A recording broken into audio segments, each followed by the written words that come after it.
Can you hear me now? I think you can probably hear me because I saw little bars moving. Give me a thumbs up or just let me know you guys can hear me or not. Sorry about that. It wouldn't be an LTL show if we didn't have technical difficulties. Okay, cool. Great. Everybody can hear me. All right. So we're about a day and a half into deliberations in the Robert Brooks murder case. 3 Marcy Correctional Facility officers decided to take this to a trial. Matthew Galliher, Nicholas Kieffer, and Dave Kingsley are facing up to maximum 25 years to life in prison if found guilty.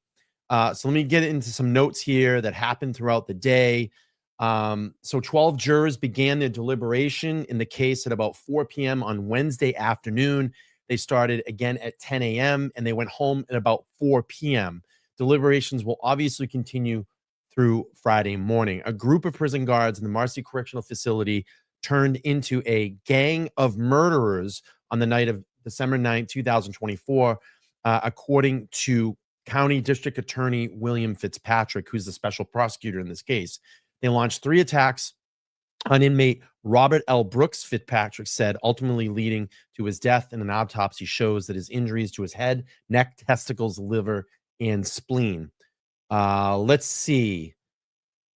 The jury submitted multiple notes throughout today on Thursday to the county court judge, Robert Bauer. The jury asked for the judge for several exhibits to review and again to watch video clips showing the third and last beating to Brooks, which took place in the prison infirmary. And that is most of the footage that we have seen and we have gone through so far. So let's see. Perhaps the most important witness's case is obviously the body camera footage that captured the beating from multiple angles.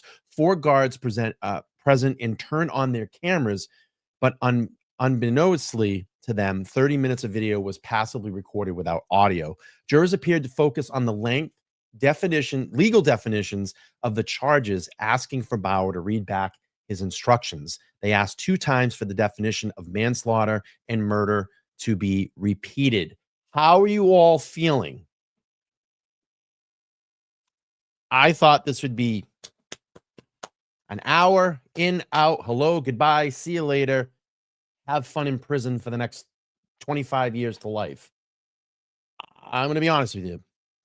And maybe, they're looking at, again, it leads me to believe a little bit here. I like this. They asked 2 times for the definition of manslaughter and murder to be repeated. So I think they're on the right track in their deliberations. It looks to me that there's going to be some time and some sentences handed down here, but they want to make sure that the legal definition in what attack each one of these had in this case is proper to their punishment. To me, I don't give a shit. I want all of them to go away for life. I mean, they're all going to deserve what they get in prison. And I'm sure that there's going to be some prison justice in this. I'm telling you, there are inmates that are just salivating right now. And I'm sure they're going to have a hard time in prison. But anyway, let's do this. We have a lengthy show tonight. I am prepared to do the 3.5 hours with all of you. If you want me to, I can break this down into 2 parts. And I'm ready to go. I had a little bit of ice cream. I got some sugar in me, and I'm ready to do all of the closing arguments on both sides. You're going to hear the 3 attorneys, and you're going to hear Special Prosecutor William Fitzpatrick. I'm here. If you want to go through this, you let me know how you're all doing. We'll play through the first video. It's about 2 hours. And if you want to do the last hour, I'm willing to stay with all of you and complete this today. But let's do this. Before we get into this, we will get into some of the chat here. We'll see who's here. We'll check in. And so we had the sound issue in the beginning. I apologize. Good evening, Barbara. Nice to see you. Very, very nice to see you. Yes, Technologia. That's a great meme video if you've ever seen that. Hello, Linda. Nice to see you as well.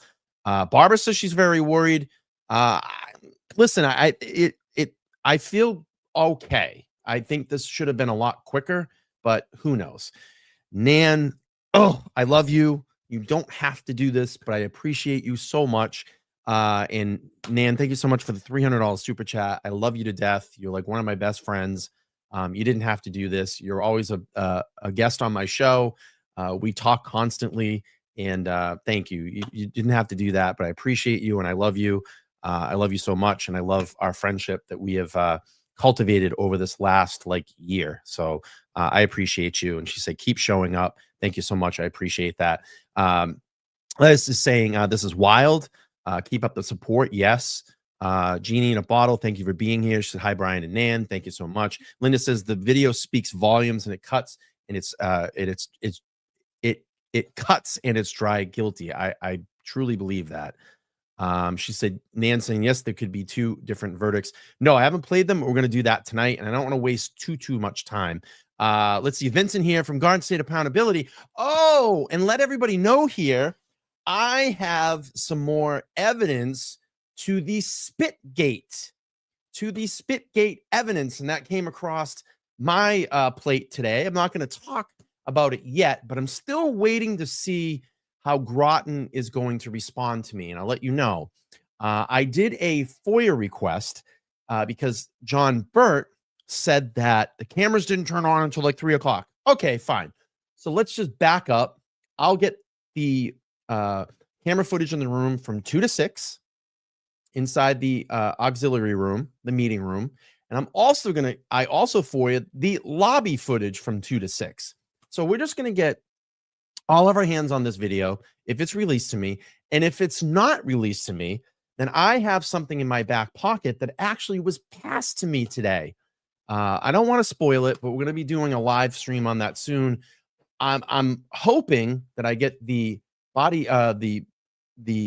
security camera footage in the next couple of days, and then we'll do this live stream. So, okay, let's not wait. I know we have a very long live prepared tonight. I'm ready to go the distance. I'm good.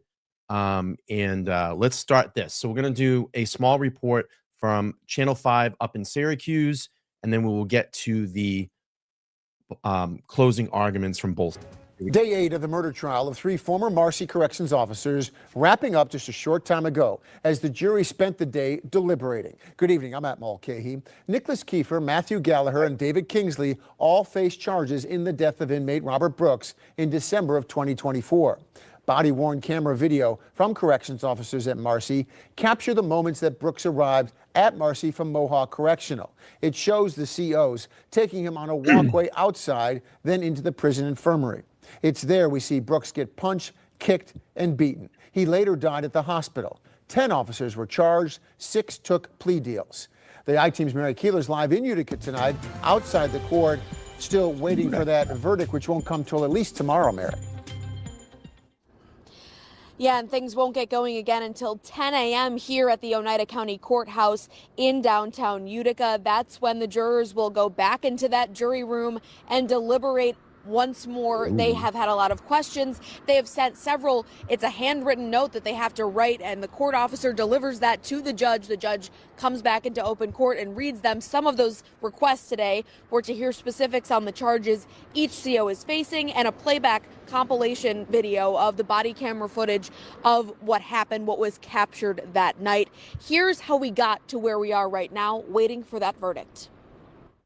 Nearly 2 weeks ago, this triple murder trial began with jury selection and opening statements. What followed, the prosecution's 12-person slate of witnesses, including a medical examiner, an inmate who knew Robert Brooks when he was at Mohawk Correctional, plus an officer and nurse from that prison. Then came testimony from former Marcy CO Robert Kessler and the final witness, former Marcy Sergeant Glenn Trombley. He told the jury it was his call to ask the COs involved in the brutal beating of Robert Brooks to lie on their use of... Now, Trombley is getting 4 years. I think he knocked his sentence for testifying against the 3 here. And there's one more that's going to go to trial in January. And the name has slipped my mind right now. but I think Trombley got 5 years for testifying. Force reports about the incident and that 4 years. they'd better get their story straight if they were going to justify his injuries. The prosecution then rests their case. In the span of a few moments, Kieffer, Kingsley, and Galliher's lawyers rest their case without calling a single witness. Then, closing arguments, the final chance for the defense and special prosecutor Bill Fitzpatrick to try and convince the jury to buy their narrative about the men on trial. Our justice system demands that we distinguish between those who are truly culpable and those who are not. The medical examiner couldn't say that anything David Kingsley did caused or contributed to Mr. Brooks' death. Matthew Galliher is left standing at this moment having no idea what to do. He has seconds to decide. There's no order coming. His supervisors are mute. A man who looked around a room as he was choking to death on his own blood and undoubtedly asking himself, who is here to protect me? I was pepper sprayed for no reason. I was beaten for no reason. I was hogtied for no reason. I was choked to death. The deliberation continues. And a reminder, all three of these former Marcy COs face 25 years to life in prison if convicted of the crimes they stand trial for. And the families of these defendants, they have been in the courtroom mostly for, we've seen Kingsley and Nicholas Kieffer's family, most notably today. David Kingsley, in between the notes from the jury as they were coming back and forth, was very emotional and being comforted by her husband, David Kingsley, in the pews of the courtroom, as this is really the moment where their fate is going to be decided. You know, it could come tomorrow, could come Monday. We don't know yet. Live in Utica, I'm Mary Keeler. Okay. All right, let's get to the closing arguments. Again, it's going to be a long stream. I'm going to speed them up a little bit. I'm prepared to go all night and finish this up, hopefully by at least midnight East Coast time. Here's my thing with all of this, and I've said this before. The thing that bugs me about this and what these defense attorneys have tried to claim that doing this is, they didn't know what to do. The supervisors are looking at them, yada, yada, yada. How about this? How about have the human thing to do and say, stop. Just step in and say, stop. Put your hands up across these people that are beating this man to death and trying to murder him and say, stop. So I hope the jury has that in their mind, that they're smart enough to get this, that any time along this beating that these three individuals had the opportunity to say stop and jump in and shut this thing down, and none of them did this. So I hope that this is something in their mind, that they've thought about this, that at any time they could have stopped this and they could have said stop. So let's get to closing arguments. I don't want to wait too much longer. We have a long stream prepared. I just want to make sure I get to. So it looks like when this started recording, it cut up a little bit of the opening statement here from one of the defense attorneys. And again, I don't know all their names. I'll be honest with you. But we'll play through this. So MA Lady says, exactly. I'm not sure how anyone can use that as a defense. It's not human. Absolutely. Tammy, thank you so much for being here. Appreciate you. All right, let's play this, folks. Here we go. Items that can be swallowed or used against officers. That's the environment. I'm going to try to do this with minimal distractions and minimal stops. Every day. And that's when Officer Farina steps in. He moves in to check Mr. Brooks' mouth. Not to hurt him, but to make sure there's no hidden contraband or obstruction, and possibly to wipe away blood or pepper spray. You'll see a cloth in his hand. The district attorney wants you to believe that cloth was used to try and gag Mr. Brooks, but that's simply not true. It's illogical. Look at the video. You'll see Farina wiping. He's performing a standard, lawful, and necessary part of the search process. Suddenly, Mr. Brooks bites down, hard, on Officer Farina's finger. He didn't hurt his finger by punching him, as Sergeant Trombley tried to imply. He even heard somebody say, "got bit." And in that instant, Farina reacts. Officer Kessler describes those punches, once in the face and several others striking Mr. Brooks viciously in the throat.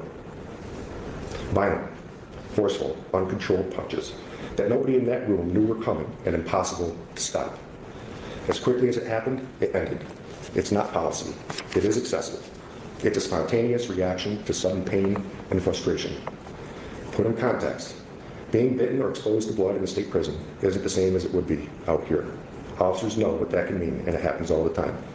Exposure to hepatitis, HIV, AIDS, or other life-changing infections is always a concern. They know the long, uncertain process that follows, testing, medication, and the waiting. That's the kind of panic that drives a reaction like this. Now, where's Officer Kingsley during all this? Right next to Officer Farina, steadying Mr. Brooks' neck and head so the search can be completed. He's not choking him. He has his fists on both sides of the head under his jaw. His fingers are not wrapped around his neck. He's not restraining him to cause pain or obstruct his airway. He's doing what officers are trained to do. Control movement in close quarters. Try to steady the head and open the mouth. And when Officer Farina starts throwing those punches, Kingsley releases. He shifts, adjusts, and tries to manage the chaos. At no point does he strike Mr. Brooks. He doesn't punch, he doesn't kick, he doesn't act out of anger. Nothing shows David Kingsley is taking any pleasure in what's happening. He's calm, focused, doing his job in the middle of chaos he didn't create. That's not depraved indifference. That's not malice. That's a correctional officer trying to do his job in an impossible place. After Officer Farina punches, the room is tense, but not loud. Even though there's no audio on the video, you can see that most of the officers are not shouting or even speaking. They're moving with purpose. It's not a frenzy. They're trying to regain order and get Mr. Brooks into position because he keeps sliding down the gurney. Multiple officers try to assist, to search, examine, and photographs so photographs can continue. There is no ill intent as suggested. It's in that moment that David Kingsley does what you'll see on the video. He reaches down, takes hold of Mr. Brooks, and lifts him up in a seated position on the end of the gurney. In slow motion, or when it's paused at just the right time, it looks harsh, kind of like the gagging accusation. It is simply not accurate or true. You need to remember, this took place in a matter of seconds. A screenshot taken in a moment of time does not show intent or indifference to life. This isn't a deliberate hold or a violent act, like we learned when Walrath was in the vestibule. It's a reflexive, reactionary movement, an instinct to get Mr. Brooks upright and steady. David Kingsley isn't striking him, he isn't yelling or showing aggression. He's doing what he's trained to do, trying to keep control of the situation and trying to position Mr. Brooks for the next step in the process. The prosecution wants you to see depravity in those few seconds, but depraved indifference means something else entirely. It means utter disregard for human life, cruelty for its own sake. And that's not what this is. This is a split-second human reaction in a room full of correctional officers trying to do their job. And then what happens? Moments later, you see Mr. Brooks sitting upright at the end of the gurney, speaking with Sergeant Trombley. As Trombley stated, Mr. Brooks was mumbling, not making sense. The officers have stepped back. The tension has calmed. The use of force is over. Sergeant Trombley has control of the room. He's getting the paperwork ready, the questionnaire, the photo sheets. The process can move forward, and once again, the officers believe the incident is over. This was an opportunity for Sergeant Trombley to regain the control he claimed to have lost. A sergeant with years of experience being the boss. A sergeant who we can assume was well respected by other sergeants and correctional officers. Somebody who was known to take control and give orders, as he did after this incident. So what does Sergeant Trombley do?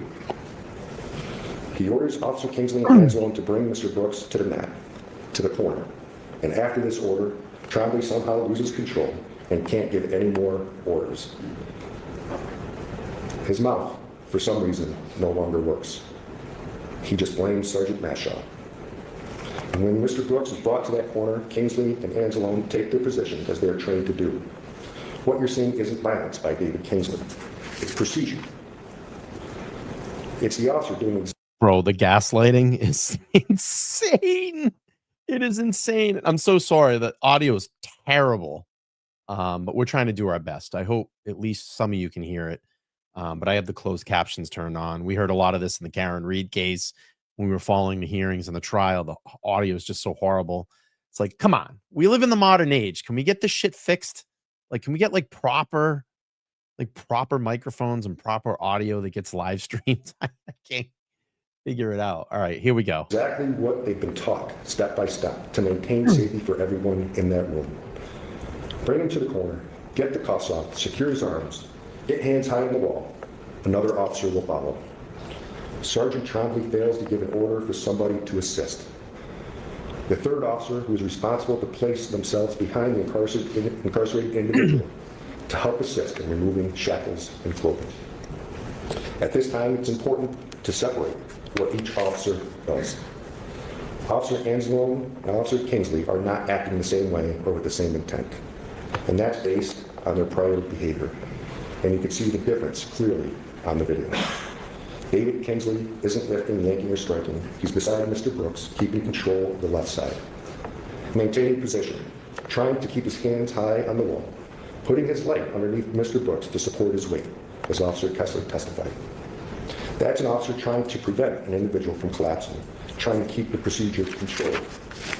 Two officers trained to keep an individual upright and against the wall looking straight, keeping an eye on his hands and body while other officers handle the strip search. Remember what Officer Kessler said about that procedure. The officers positioned in those corners don't have the luxury of turning around to see what's happening. They can't anticipate what might come next. Their entire focus is on the individual, on those hands, that stance and balance. That's why the sergeant plays such a critical role. The sergeant is the one who's supposed to see the whole picture, to know what's happening in every corner of that room, and to give directions when it's needed. That's how these movements are meant to function. Clear chain of command, clear control, so things like this don't happen. Let's remember what Sergeant Trombley stated to you, that he never directed anybody to assist. That when he saw Mr. Brooks in distress, he did nothing.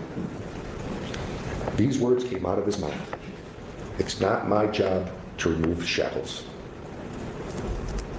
Yet, he sat there and tried to convince me that he is sorry for what he did, while trying to blame everybody else.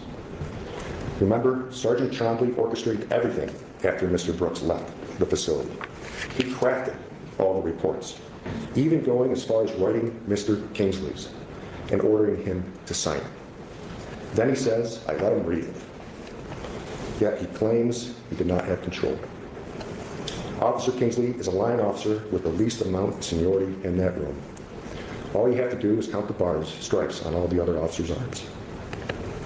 Officer Kessler told you at first he thought Mr. Brooks was just being non-compliant, maybe faking it when he went up in the corner, maybe trying to make the process harder.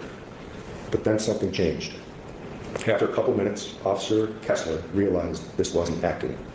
Mr. Brooks wasn't resisting. He now believed he was in distress. Something was wrong.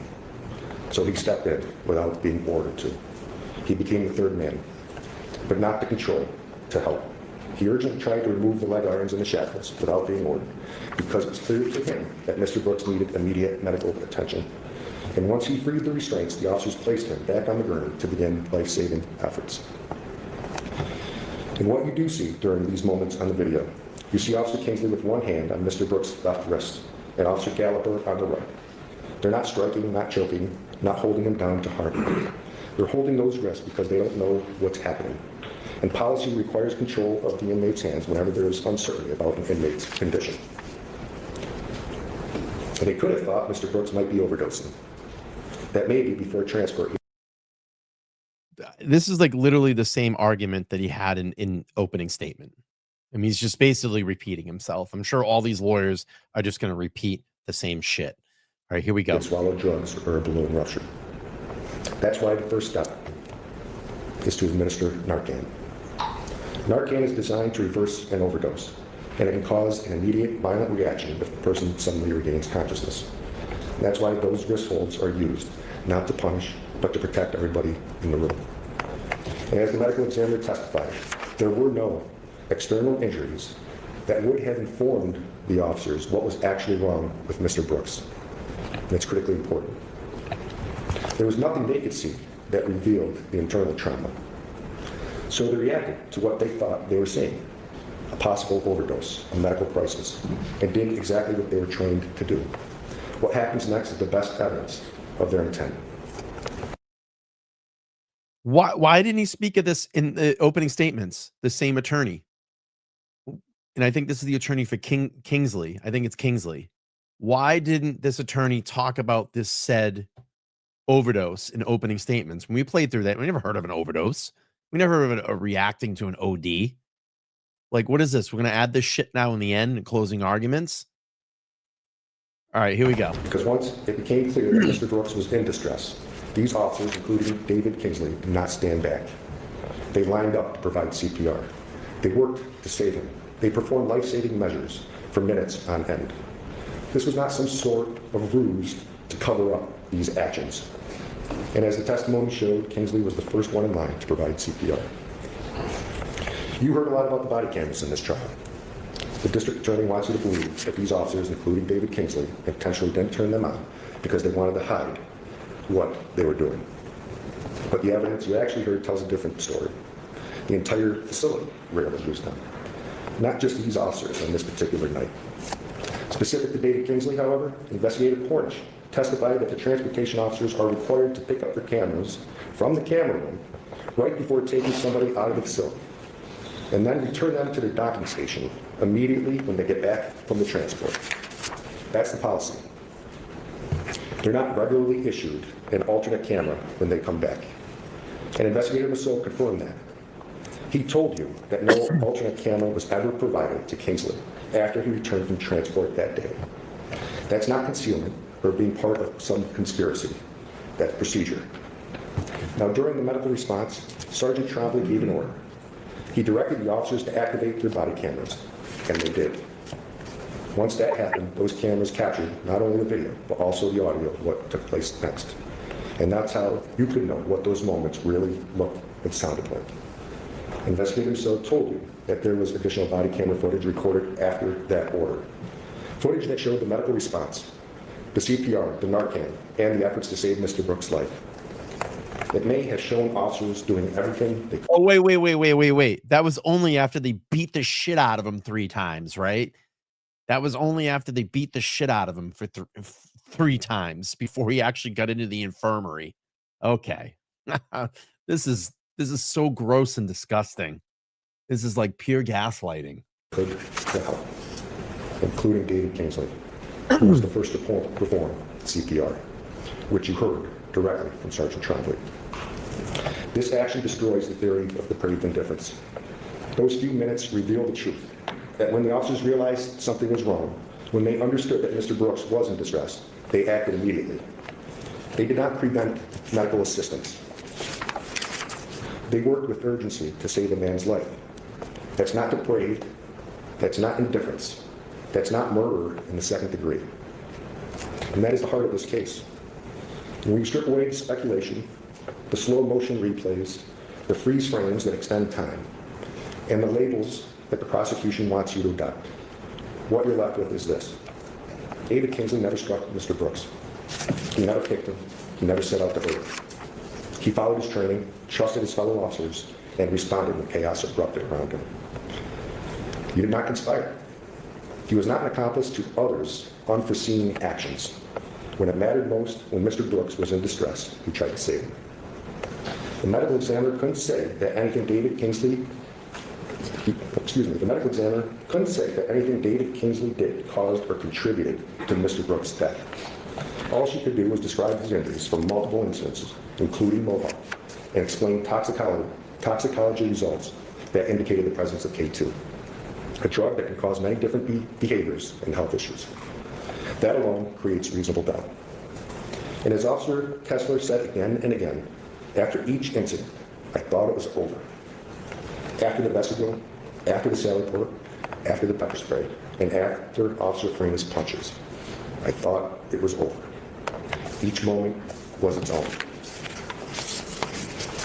Separate, distinct, and unplanned.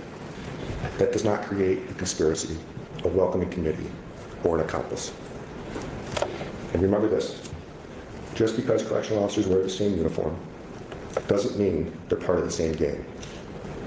It doesn't mean they have the same motivations, the same knowledge, or the same intent.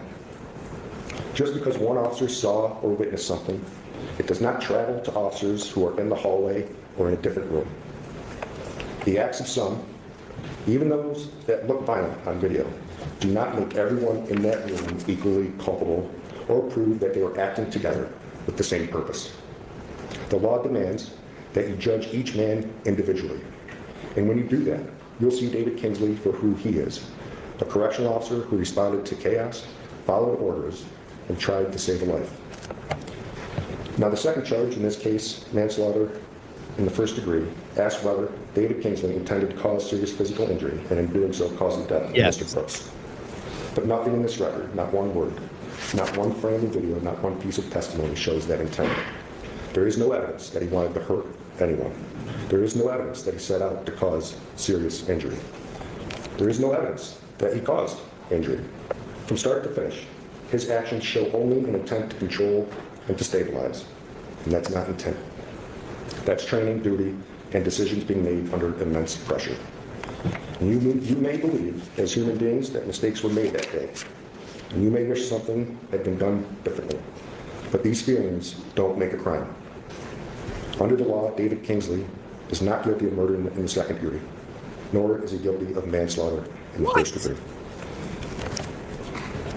Maybe you think he could have done more, moved faster, or spoken up sooner, but the law doesn't punish imperfection. It punishes intent and indifference, and those simply are not present here. Thank you. Thank you, Mr. Debush. Mr. Lilburn. Let's take a moment to set up the meeting.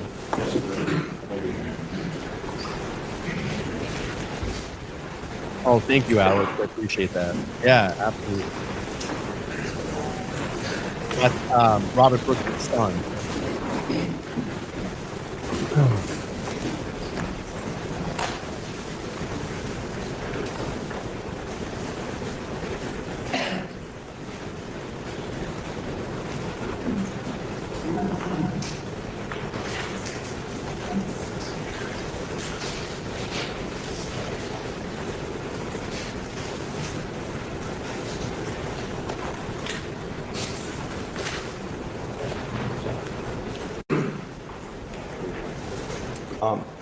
I'm going to make use of the video and have a television behind me so I can show you some of what I'm going to explain to you as part of the submission.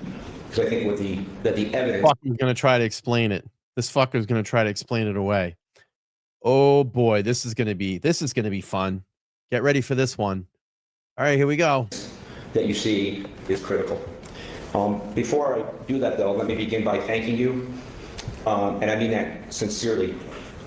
Thank you. You've been apart from your families and your jobs, your normal lives for over a week now, not just physically, but you've been asked to keep secrets from people, and that's not easy to do. You had to be careful about what you watch online, right? Or what popped into your internet feed. You had to be careful about that, and I'm sure that you were. And you've been asked to do that in as difficult and public a subject as a jury might ever see. There's a camera pointing at me. There's a courtroom full of people. And you didn't pick any of that. We did. We picked you. And we understand and appreciate you. And we thank you. I thank you. Matthew Galliher thanks you. Now, before we start talking about what the attorney from Matthew Galliher evidence shows, I want to take a moment and remind you of something very simple. Something that sometimes gets lost in the noise of the courtroom. This process is not about which side has the most witnesses or the most exhibits or takes the longest to present their case. This case is also not about who has the best graphics or whose IT people could put together the coolest presentations. It's not about that. It's also not about which witnesses or lawyers that you like or you dislike. Oh, or what lawyers made you laugh or who seemed serious. And it cannot be about emotion. It cannot be about emotion, your deliberations. Emotion from the lawyers or emotion from what you feel cannot be part of your considerations. The judge will tell you that. And I know you understand that. And I know you'll do your job because you've been as attentive as any jury that I've ever stood before. Your decisions are about the evidence. It's about proof, and it's about the government with all its power and all its resources has met its very heavy burden to prove Matthew Galliher guilty beyond a reasonable doubt for 3 crimes: murder, manslaughter, and gang assault. And critical to every one of those is what was Matthew Galliher's mental state on December 9th. The judge will explain that to you at the end. The government must prove beyond a reasonable doubt that Matthew Galliher's intent, by any action that you see of him, was for Robert Brooks to be seriously injured or injured, and that he intended, it was Matthew Galliher's intent to harm Robert Brooks. Within each of the jury charges you'll hear from Judge Bauer, your core consideration is this: what was Matthew Galliher's mental state? What was his intent? Was he, by his actions, acting with what the law requires be proven, wickedness and evil? Was he intending himself to injure Robert? So Nan is saying this is bad lawyering to read your closing. I mean, could that be, Nan, that, I mean, they have no other way to guide them? I mean, they're not, I mean, we didn't see Alan Jackson reading. Maybe he looked at a couple of notes to keep his place in his presentation. And I'm referring to the Karen Reed case for all my free Karen readers here. Do you think it's just because they have nothing? I mean, how do you defend this? And they don't want to get tripped up in their defense. Do you think it's possibly something like that, Nan? Brooks, or to help others, because he wanted them to injure Robert Brooks. Matt's actions and his mental state when he acted are the very core of what you will need to decide. And as you examine the evidence to determine Matt's mental state, is critical to look at what Matt understood as events were unfolding. Now we're going to play mental health now. That's what we're going to play. We're going to play the mental health game as to why Matthew Galliher acted in this way on that day. Alex, thank you so much for becoming a new YouTube member. I think you were a member before, and I appreciate you coming back and joining the team. Also, I want to let everybody know, I had I went on Calling All Beings last night. I had a great time with DJ and Bea over there. It was a great chat. If you haven't checked it out, go over and check out and support that episode. But I know there was someone made a comment of a complaint about the way that I position, the way I sit on camera. As you all know, I am back in my bedroom. So I came back, I left my studio and I came back to my bedroom. So realistically, this is the best camera angle I can get at this point, because literally my bed is over there and I really don't want to show my bed on camera because it's kind of like my private, private sanctity area over there. So I'm trying to figure a way to get my camera more front facing. But the issue is I have to have a monitor in front of me. So I don't know, maybe I go back to a smaller monitor or something like that, but we'll figure it out at some point. I don't mind the side angle. I know it when I'm looking straight ahead at the monitor, it puts me to the side. But anyway, we'll work on it somehow, I guess. But it's the best that we can do at this point. All right, let me see here. An answer we got is looking at notes is normal. That's okay. But literally reading it and flipping through pages, looking down shows you are uncomfortable with your defense. Aha, I like that. All right, here we go. And examine the decisions Matt had to make in circumstances he came upon involving Robert Brooks. These were circumstances that Matthew Galliher did not create, that his decisions were without guidance from his sergeants.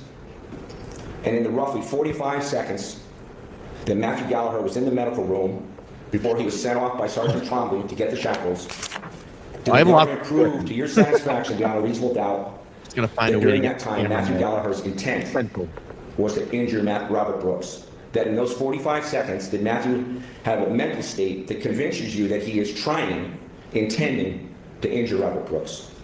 I will try my very best to show you Matt Galliher's mental state shortly. You will see it on the videos.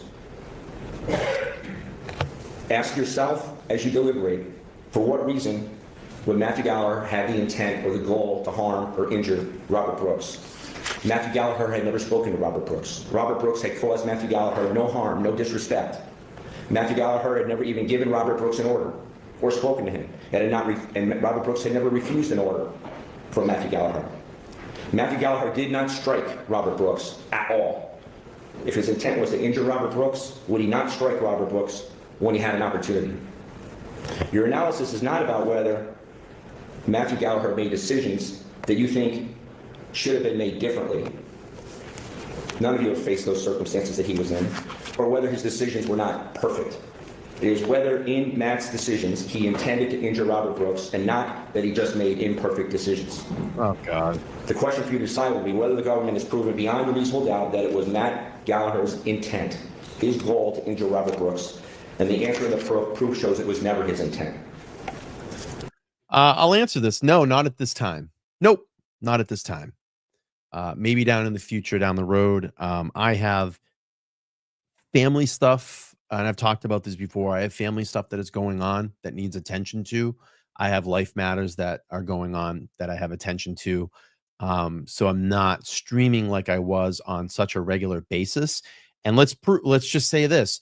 This shit costs money to do. To have a studio, it costs money to do that. And right now I can't stream at the frequency that I was. So I decided to leave and come back here for now. And it's not out of the realm of possibility. Maybe someday we go back and build another studio. But right now, this is what's best for my lifestyle, for my family, for myself. And this is what we'll be for a little while. So we'll see what happens. The door is never closed. I can say that. The door was never closed. But this is it. All right, let's keep going. We got a long way to go. When Matt Galliher stepped just inside the medical room at roughly 9:25 and 13 seconds p.m., 9:25, he knew nothing whatsoever about Robert Brooks. He wasn't present when Robert Brooks was beaten by Mohawk inmates on December 7th, December 8th, and December 9th, struck by multiple inmates. He did not know that. Matthew Galliher wasn't present shortly after 9:07 p.m. in the Marcy Administration Building when C.O. Walrath snapped and attacked Robert Brooks, leaving Robert Brooks' blood on the administrative building's concrete wall, and it put Robert Brooks in a headlock, which Officer Kessler described as yanking and choking him and pulling him up by the neck. Matthew Galliher wasn't present, and he didn't know about that. He wasn't present when Officer Kessler testified that he piled on Robert Brooks and repeatedly struck Robert Brooks himself. Matthew Galliher wasn't there. Matthew Galliher wasn't present when multiple officers had to pull Walrath off Robert Brooks in the administration building. He wasn't present when Robert Brooks went down on the concrete walkway outside the administration building at 9:20 p.m. Nor was Matthew Galliher present when Kessler punched Robert Brooks twice while he was escorting Robert Brooks to the infirmary. When Robert Brooks was brought to the lobby of the infirmary building, injured, at 9:22 p.m., Matthew Galliher was outside parking his van and could see nothing about how Robert Brooks was carried into the building or his physical condition. Matthew Galliher was not in the medical room from 9:22:44 to 9:25:12, 30 seconds, when Kessler and Walrath and Anzalone were in the medical room alone with Robert Brooks, where you get a glimpse of how they were already on top of Robert Brooks from CO named Along, his body-worn camera. You will be able to see a small sample of that, a brief sample from Along's body camera recording into the medical unit, but Matthew Galliher did not see that. He wasn't present. At that exact time, Matthew Galliher was just entering the infirmary building, from the outside parking lot, after having parked his van. When Matthew Galliher was standing out in the hallway, not knowing any of what had happened, from 9:23:06 to 9:24:55, that's how long he was standing out there. He could not see into the medical. I'm sorry to pause this again. Alex, I'm going to be honest with you. I really haven't followed Kelsey's case that much. I actually was on Calling All Beings last night, and they kind of gave me the first rundown, kind of my first class in Kelsey's case. Maybe it's something that I look forward to looking into on the channel. I've just had a lot of things going on in the channel. When Karen's civil suit was pretty prevalent in the news, we were covering a lot of that. We've been talking about Francis Gigalotti's case up in Haverhill with all the fallout that's going up there. And obviously we had the Robert Brooks case here. So I've been really focusing on these three cases. since this all started, and I know I wanted to see justice in Robert's case, but maybe I was thinking about inviting Mike from the Young Jerks on to kind of give me another education in Kelsey's case and possibly do some fundraising for her. So that's something that I want to reach out to Mike. Maybe we'll get Mazza on here and do kind of a three-way show together, and they can educate me and I can just ask questions because I haven't really followed closely. I know what's going on in her case, but I don't have all the details to it. So definitely something that I possibly could start doing here on the channel. I thought about it. Real quick, Nan says, Galliher didn't need to be present or any of those other horrible acts happen, but I would make the same argument, to be honest. Yep, that's just lawyering. It's just doing their job. Okay, here we go. And we do not know what Anzalone, Kessler, Farina, and Walrath were doing to Robert Brooks. From 9/26 until 9/26/37, when Farina and Walrath lost it a second time in the medical room and struck Robert Brooks in front of Sergeant Trombley and Sergeant Mashaw. Matthew Galliher was not present because he had been sent by Trombley to get shackles from his van. Matthew Galliher was not present for any of that conduct I just described. 5 different times at Marcy and 3 times at Mohawk where Robert Brooks was assaulted. Matthew Galliher didn't see it and didn't know about it. The government's allegation is that Matthew Galliher is responsible for the murder, manslaughter, and gang assault of Robert Brooks. That the government has to prove that Matthew Galliher had the intent to cause Robert Brooks injuries, that Matthew Galliher was wicked and depraved and inhuman. For stepping forward in the medical room at 9/25/13, when the officers who had assaulted Robert Brooks were unable to move Robert Brooks onto the medical gurney, and Matthew Galliher pulled him up onto the medical gurney. And then they alleged to support those offenses at 9/26/37 for putting on leg shackles on Robert Brooks. That was his intent, Matthew Galliher's intent, to harm and injure Robert Brooks. And that was depravity, wickedness, and inhumane. That's what they allege. And that not himself, Matthew Galliher, calling for medical help before Sergeant Tremblay did at about 9:29 p.m., that also constituted inhumane wickedness and intent to injure by Matthew Galliher. The government must prove beyond a reasonable doubt that by those 3 decisions, Matthew Galliher intended, it was his goal, to cause Robert Brooks injury, or that his actions showed Matthew to be wicked and humane, and he did so. Anzalone, Walrath, Kessler, Farina. You saw that they caused Robert Brooks' death. They acted irrationally and without notice.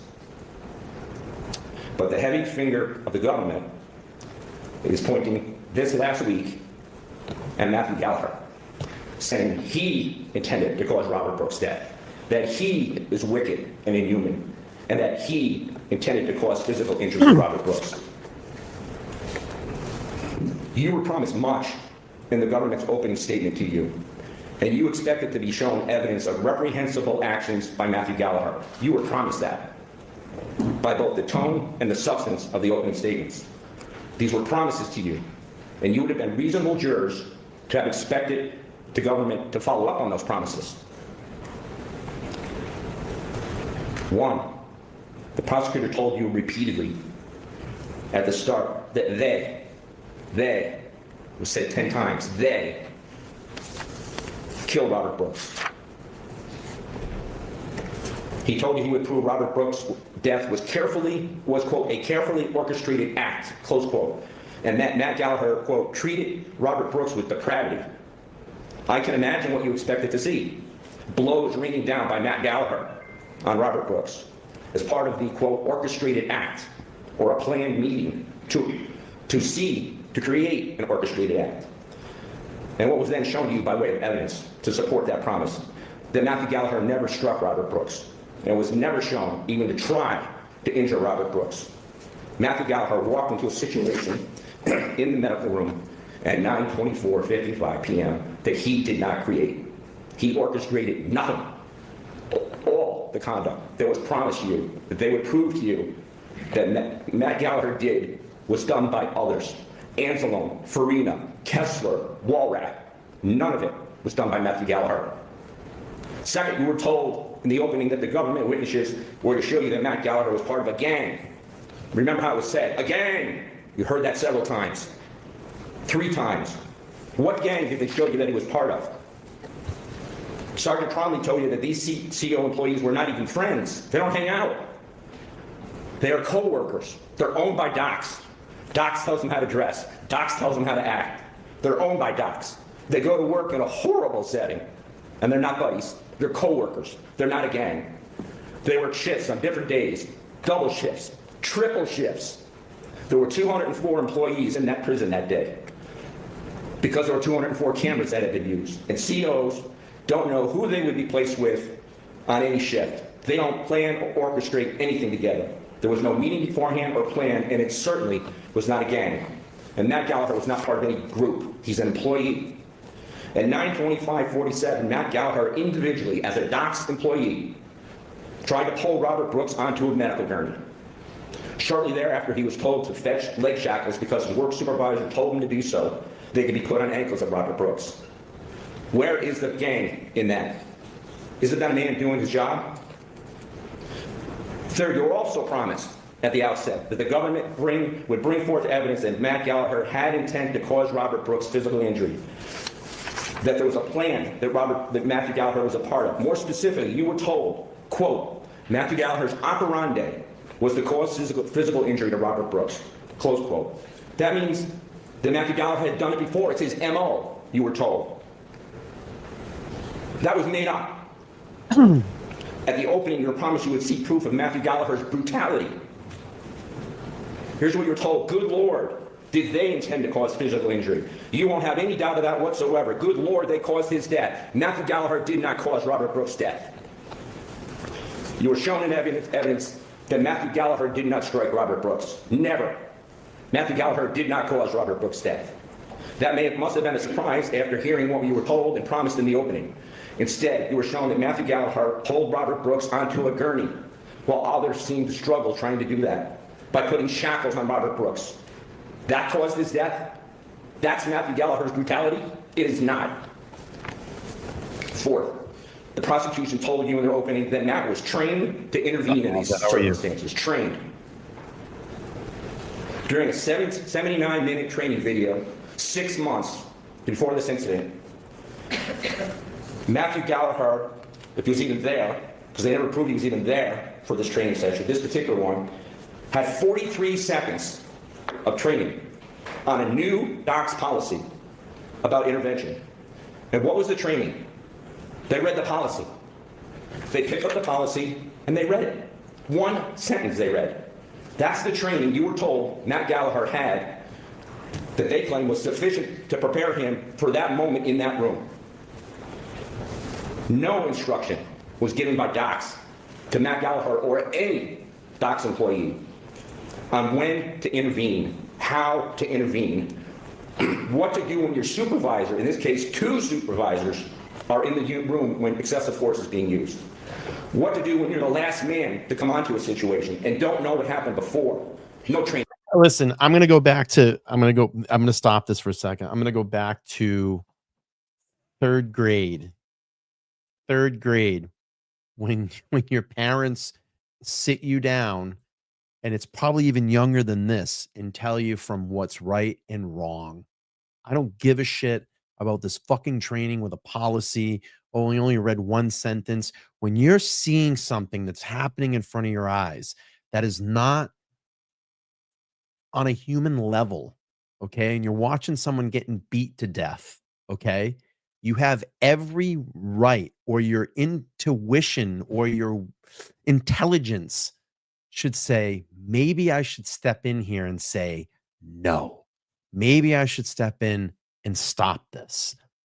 And that's what this jury has to keep in mind. I don't give a shit about all the gaslighting these fucking attorneys are doing with, oh, well, they didn't know the policy and the supervisor's there. And how do you jump in? And how do you know what to do? Fuck off with all that. Okay. When you're, and I hate this shit too, that you see with people like out on the street. Okay. We watch things where people are out on city street and maybe someone gets like stabbed, or they're in a fight and they're getting stabbed. And what is every asshole doing there? They're pulling the fucking camera out and they're filming it. They're not trying to stop anything. They're not trying to jump in and say no. They're not trying to call an authority. They're fucking filming it. For what? Jump in and help the person that's getting beat or stabbed or something. Try to subdue the person that is doing the damage, the ultimate damage to someone. So I don't give a shit about all this stuff with this whole, oh, I didn't know, and the policy and docs. And fuck off. Fuck off with all that. All right, here we go. In that, he wasn't told what tools to use, what words to yell, to tackle somebody, how to recognize if when force was used, was there a chance it was going to be repeated again minutes later. He wasn't taught that. He's not a psychologist. Training, there was no proof of training. Matthew Galliher's work circumstance is something you may all have experienced. They hand you the handbook, you sign the handbook, and they say, you know the handbook now, right? You know it. That's the training. They send him into hell. The New York State prison system is hell. And they didn't train him what to do. The prosecution did not put a single witness who testified that Matthew Galliher was trained for what he was going to confront that evening. Investigator Marticello testified that he did not know whether Matthew Galliher was trained on the duty to intervene. Marticello showed you a training document, a use of force, but there's no signature from the trainer confirming Matt's training. He can only tell you that Matthew Galliher signed a document that says he attended a training session on use of force, but nothing on what was taught in that. This is the government's idea from its opening of training, a 43-second clip on a 79-minute long video. The 43 seconds is the reading of the definition of duty to intervene. Docs policy, 1 sentence. It's on a flash drive in evidence if you want to see it. It does not tell the CO what to do. And the same document states this. Oh, excuse me. A staff member who observes another staff member or another law enforcement member use force that exceeds the degree of force permitted by law and or policy. Exactly, Pluto. Shall promptly report all these the stuff that the observations jury has to keep in mind. Supervisor within the chain of command. The supervisors are in the room. The supervisors are watching what's going on.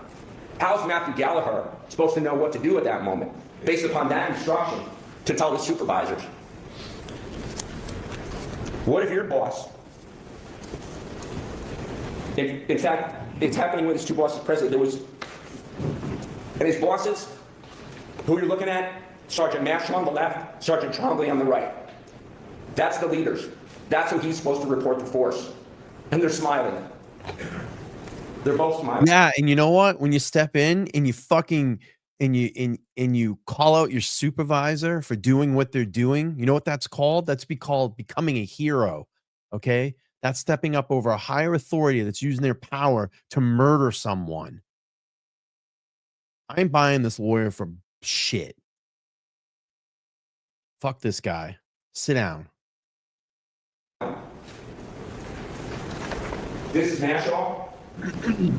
That's Mr. Trombley, who was so sorry about what he did. That's him. That's the man in charge of the room.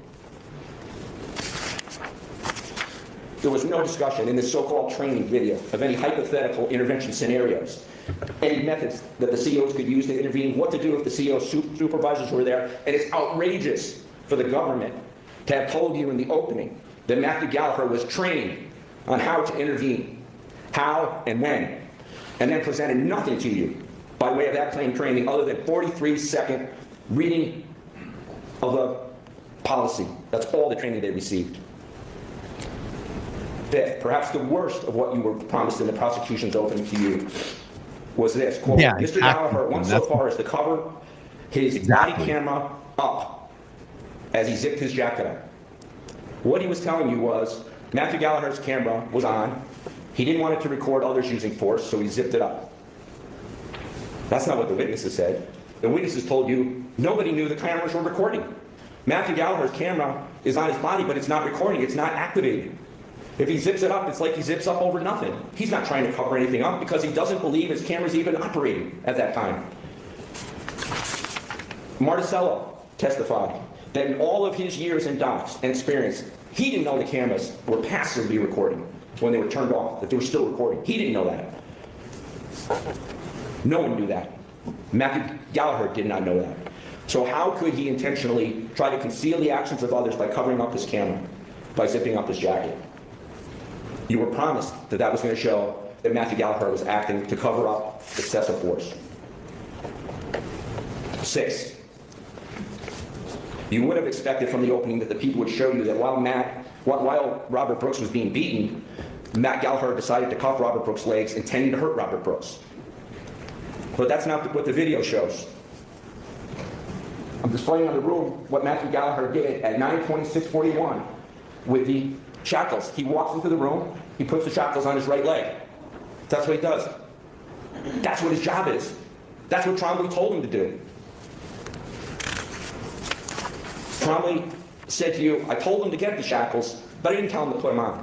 Well, what do you think is in Matt Galliher's mind when Trombley said, go get the shackles and bring the shackles back? And when he walks in the room, you're going to put the shackles on. That's why you went to get them. You didn't get them for a hobby. You went to get them to put them on. And when Matthew Galliher comes into the room, he goes, his head's down, because you can see his state of mind. I'm going right over and put the shackles on, because that's what my job is. That's what I'm supposed to do. Matthew Galliher wasn't excessive or abusive, and he showed no intent to harm Robert Brooks when he applied the shackles. You can also see when Matthew Galliher returned, Robert Brooks' legs were being held. So putting on the shackles also was a logical next step for him. Matthew Galliher left to get the shackles because he was the only one who has them. It's in his van. When he returns with the shackles, no one is striking Robert Brooks. When he comes in right here, there's no one striking him. As you were promised you would be told. He sees 2 people holding Robert Brooks' legs. He attaches one to the left leg and then struggles with the right leg. Robert Brooks is not being beaten or struck while the shackles are being put on. Matthew Galliher is charged with 3 counts in the indictment: second-degree murder, first-degree manslaughter, second-degree gang assault. With each count, he is also charged with being an accomplice, helping others while intending himself to see Robert Brooks murdered and assaulted. It is complicated, but Judge Bauer will explain it so we all understand at the end of the case. In essence, the government claims that by Matt's actions, pulling Robert Brooks onto the gurney and then placing shackles on his ankles, that Matthew Galliher intended to injure Robert Brooks. He's also charged with second-degree murder. That under circumstances evincing a depraved indifference to human life, Matthew Galliher recklessly engaged in conduct which created a grave risk of death to Robert Brooks and thereby caused Robert Brooks' death. By pulling him onto the gurney, by applying shackles, Matthew Galliher, the government alleged, evinced a depraved indifference for human life and caused Robert Brooks' death. That's absurd. Depraved indifference, which you can see as part of having to prove depraved indifference murder, has a definition, which you're going to hear from the judge, but I'll show it to you. Depraved indifference to human life means utter disregard. Utter disregard, a wicked, evil, or inhuman state of mind. That's what's alleged, that they've proven that with Matthew Galliher's actions that I just told you. They also have to prove that he acted recklessly and created a grave risk of death. By pulling him up onto the gurney, he created a grave risk of death, according to the government. That he consciously disregarded a risk when he pulled him up onto the gurney and applied the shackles. You know, and I'm just going to say this, Cynthia, here, you know, I got to give a lot of credit to, you know, a few people that called this out. You had Stephen A. Smith that called this out on his podcast. Duty Ron has done a ton of coverage on this as well. Sean from Long Island Audit had an initial report on this case and actually went to Marcy and I believe Mohawk and confronted a lot of the CEOs that were there. You can see that, you know, material on his channel. I've said that this is such an important case that I was very surprised that more people didn't get behind this. Even the mainstream media. This should be worldwide as to what to happen to Robert Brooks. And listen, by all means, and JB Nichols did a lot of coverage on this as well. He's actually been live updating on his website. I think he's been sitting in the court. And he did a great breakdown of the video, add context to that. This, I have to say, this is probably one of, if not the most important case that I've done here, and believe me, I've done a lot on Karen's case. I did a lot on the Idaho 4 case, and I don't want to discount that at all. You know, we know what kind of work we did in those cases, and I've been releasing actually a lot of the Idaho 4 body cam footage, but this is so important, and it just goes to the what if. You know, we have to ask, what if those body cameras didn't turn on? These guys would still be behind those walls killing people. They would. They still would be, they would have their job. They would still be part of that beat up squad, and they still would be murdering people. And I'm sure that this is not their first rodeo. They've done this before. And this has to be something that after this trial is all said and done, that this situation is brought into every single prison system and is used to teach and learn of the things not to do. Believe me, prisons are bad. There's a lot of bad people that are in there, and there's a lot of bad people that run prisons. But what happened to Robert Brooks should have never happened. The guy didn't deserve to die this way. He's in there, and believe me, by all counts, he's not a good guy. You know, he assaulted his girlfriend, I think it was with a knife, and was doing his time. He was set to be released in 2026. I believe in people, second chance, reform. But he didn't deserve to die this way. And this is a very, very important case. I don't know. I had to see it out, obviously, to completion. And I hope that these guys get what they deserve. And I hope they go away for the rest of their lives. To challenge this in any way where you literally have visual proof of everything that you have done. And hopefully this jury gets it right, and these guys go away for the rest of their lives. And believe me, when they're behind bars anyway, they're going to get what they deserve. Okay, let's go back here and play. And that those two actions constituted a gross deviation from the standard of conduct that a reasonable person would have done under the same circumstances. The government alleges that Matt's depravity, his depraved indifference to human life, his wicked, evil, or inhuman state of mind, they believe they've proven that to you. Because they have to prove that, or this charge has to be dismissed. Count 2 is first-degree manslaughter, second murder-related charge. They have to prove that Matthew Galliher had intent to cause serious physical injury and cause the death of Robert Brooks. That he intended to cause physical injury to Matthew Brooks, Robert Brooks, while pulling him up on the gurney and shackling him. That was his intent. Intent to cause physical injury and cause death. A conviction for this charge requires intent. This is different from a depraved indifference. Here the government must prove that Matthew Galliher, by his actions, intended to cause serious physical injury. And that he did so by pulling Robert Brooks onto the medical gurney at 9:25:47 and putting him in shackles, and putting shackles on his ankles at 9:26:37. Once again, there is not proof beyond a reasonable doubt that Matthew Galliher intended that it was his goal to seriously injure Robert Brooks by pulling him onto the gurney and later applying the shackles. The third count is gang assault. The government has to prove beyond a reasonable doubt that Matthew Galliher intended to cause physical injury to Robert Brooks, was aided by two more persons actually present, and caused serious physical injury. The first one is the key. They have to prove beyond a reasonable doubt that Matthew had the intent to cause physical injury to Brooks by his actions. Again, repeatedly, the word intent.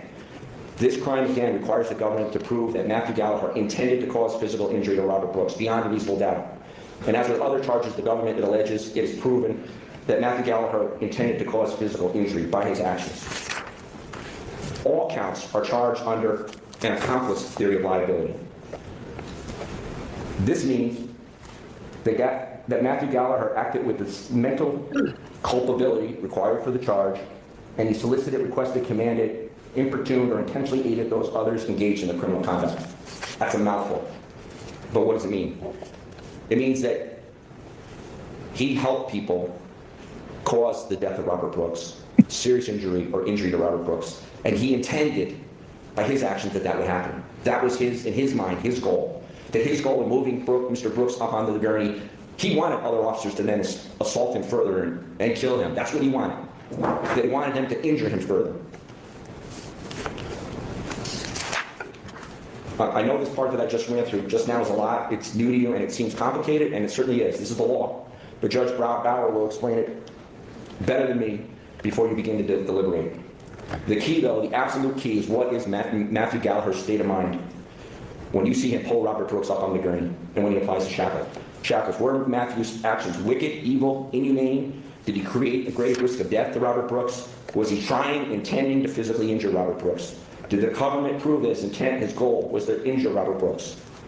Or what I think the proof shows is that he was trying to step forward when his bosses, his sergeants, Trombley and Mashaw in particular, stood mute, and to help get Robert Brooks onto the medical gurney after his co-workers were struggling to get Robert Brooks onto the gurney. I believe the evidence shows that Matthew Galliher was trying to do his job. He had no intent to harm Robert Brooks. He was just trying to get Robert Brooks onto the gurney. And I believe the evidence shows that Matthew Galliher's job was to respond to this reasonable order from Trombley to get shackles from his van, to get the shackles when his boss told him to get the shackles, to get them because his boss thought they were necessary, and then when he returned to apply the shackles, as he would any inmate who the boss wanted to be shackled. The government did not prove that Matthew Galliher acted with depraved indifference. The bad actors present, Anselm, Kessler, Freeman, and Walrath, they knew some of what Robert Brooks had been put through before, but Matthew Galliher did not. The prosecution presented to you a highlight reel called a compilation. It was shown to you yesterday, very technically done. With new movies, the marketing people offer a trailer, right? You see trailers on Netflix, at the movies. And more often than not, the trailer doesn't tell the whole story. Instead, it's a selective assembly of parts of the story that make the marketing people, that the marketing people think will sell the movie. The government took carefully excerpted video, short, with dramatic effect.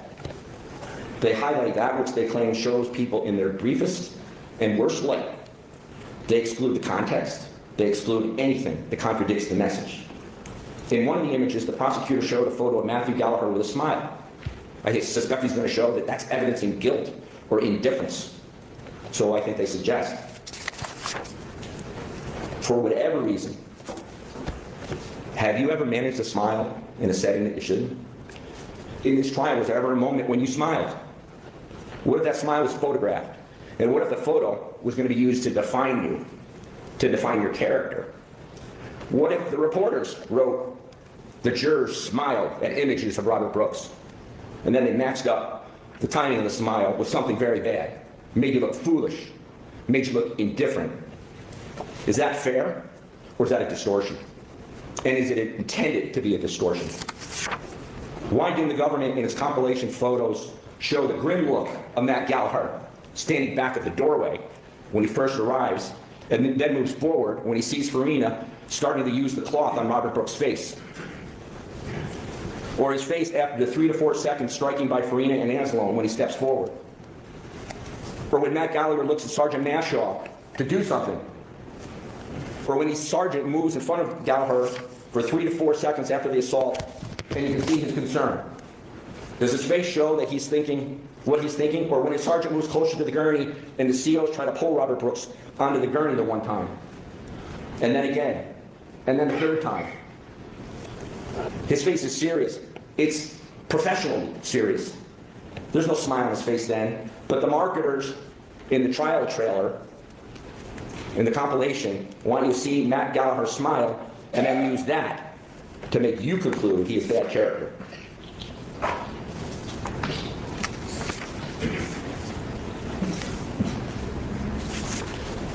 The people have told you that Matt Galliher had depraved indifference because he knew he had a duty to intervene and did not act on it.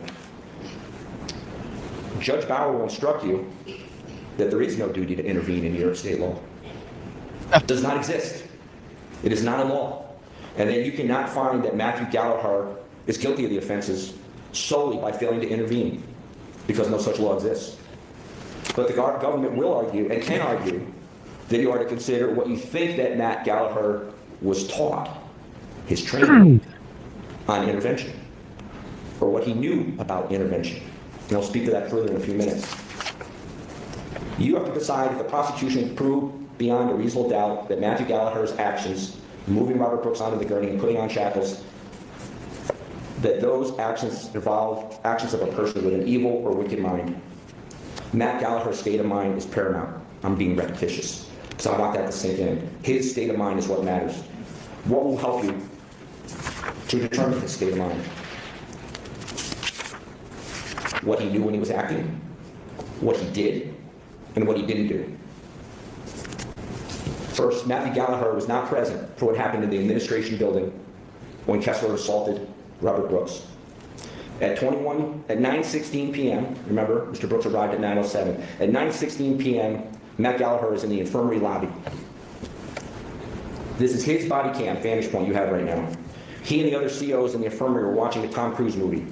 A call came in over the radio that there was an in-graft or a new inmate coming to Marston. Matt Galliher walked down the hall of the infirmary to talk to the nurses.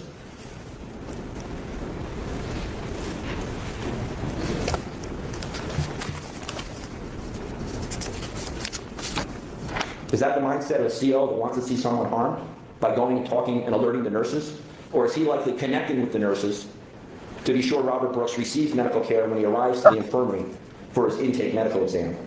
After almost a minute talking to the nurses in the nurses' room, he walks back down the lobby. Two other COs are standing just outside the infirmary front door.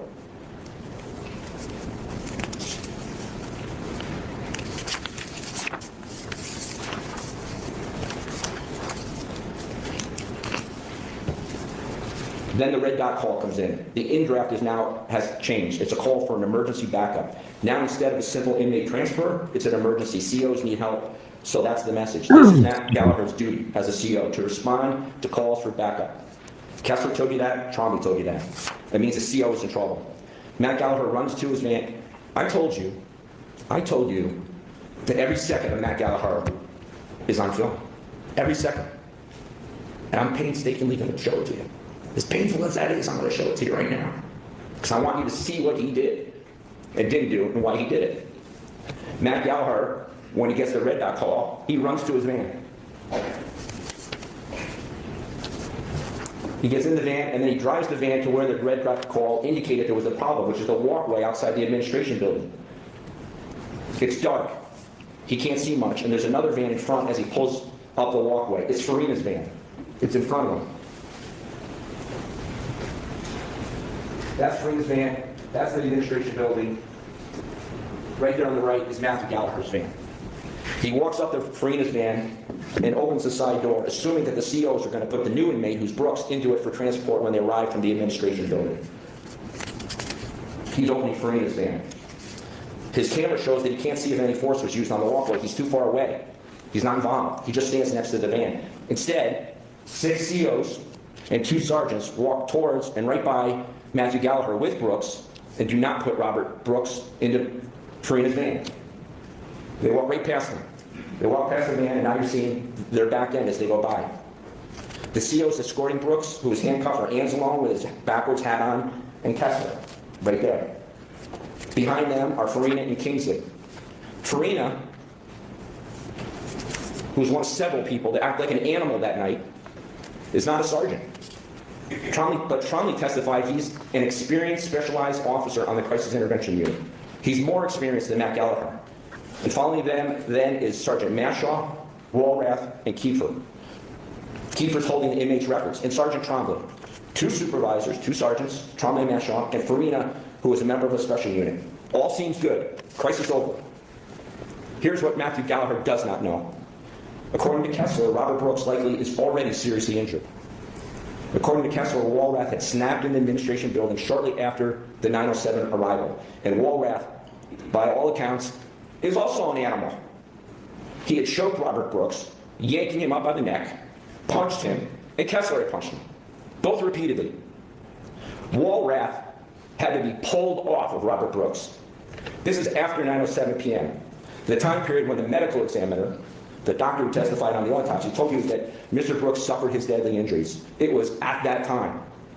But Matthew Galliher knows none of that. He is out in the parking lot driving over to Farina's van.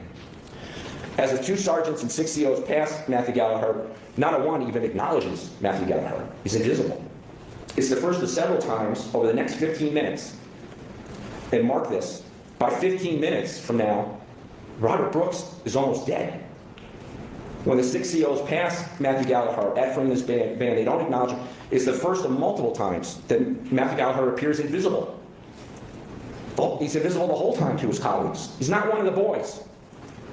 No one pays attention to him. The COs escorting Brooks down the hallway, walk right past them. And none of the COs later, outside the exam room, talk to him as he walks up and stands out in the hallway. He appears as a loner. Kessler ignores him. Mashaw steps in front of him as if he's not there in the exam room. For Trombley, his only direction, his only acknowledgement of Matthew Galliher is fetch. Fetch the shackles. The COs escorting Robert Brooks go from the walking Robert Brooks to dragging Robert Brooks to carrying Robert Brooks as they make their way towards the infirmary building. On the way to the infirmary, while Matt is not even there, Kessler punched Brooks again twice. That's what he said. Matt did not see this because he was driving his van back in the parking space. Robert Brooks is then being brought inside the infirmary building at 9:22 p.m. and 30 seconds. 9:22. There are now 4 officers with him as they go through the lobby. Still, Kessler and Anslow carrying him on his shoulders. Kessler had punched him twice on the way to the infirmary. Kingsley is now holding his legs, and Walters is walking behind. I'm just going to pause real quick. I'll be honest with you. Listen, I think this lawyer is actually creating a better case than the previous lawyer.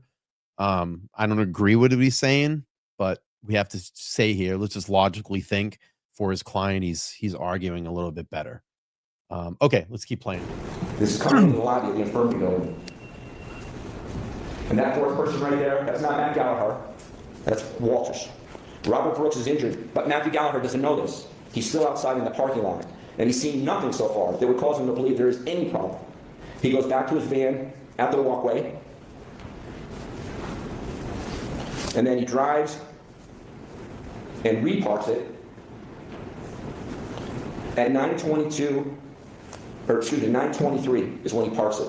By now, Robert Brooks and the officers are through the infirmary building lobby and down the hallway towards the medical room.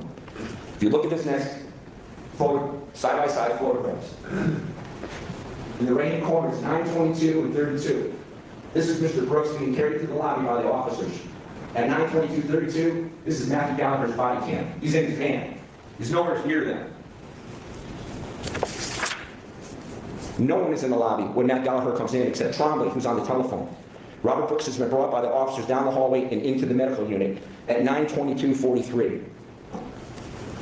This is the slide from Officer Abel. They just come in the room, and on the right-hand side is a nurse looking in the room. Once in the room, several officers, likely Kessler and Walrath, who beat Brooks in the administration building, and Anzalone, none of whom can be made out because their backs are to Alone's camera, that appear to be on top of Brooks in the medical room. The only image of that is from Officer Alone's body-worn camera, which I'm going to put up on the screen. At that moment, there's 3 to 4 officers on top of Robert Brooks in the medical unit. Matthew Galliher, at that moment, is nowhere near the medical unit. He's coming in the door. This is him coming in the door as they're in the medical unit on top of Robert Brooks.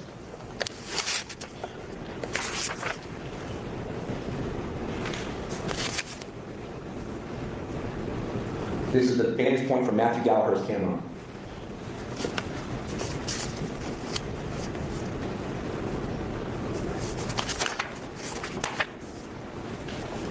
At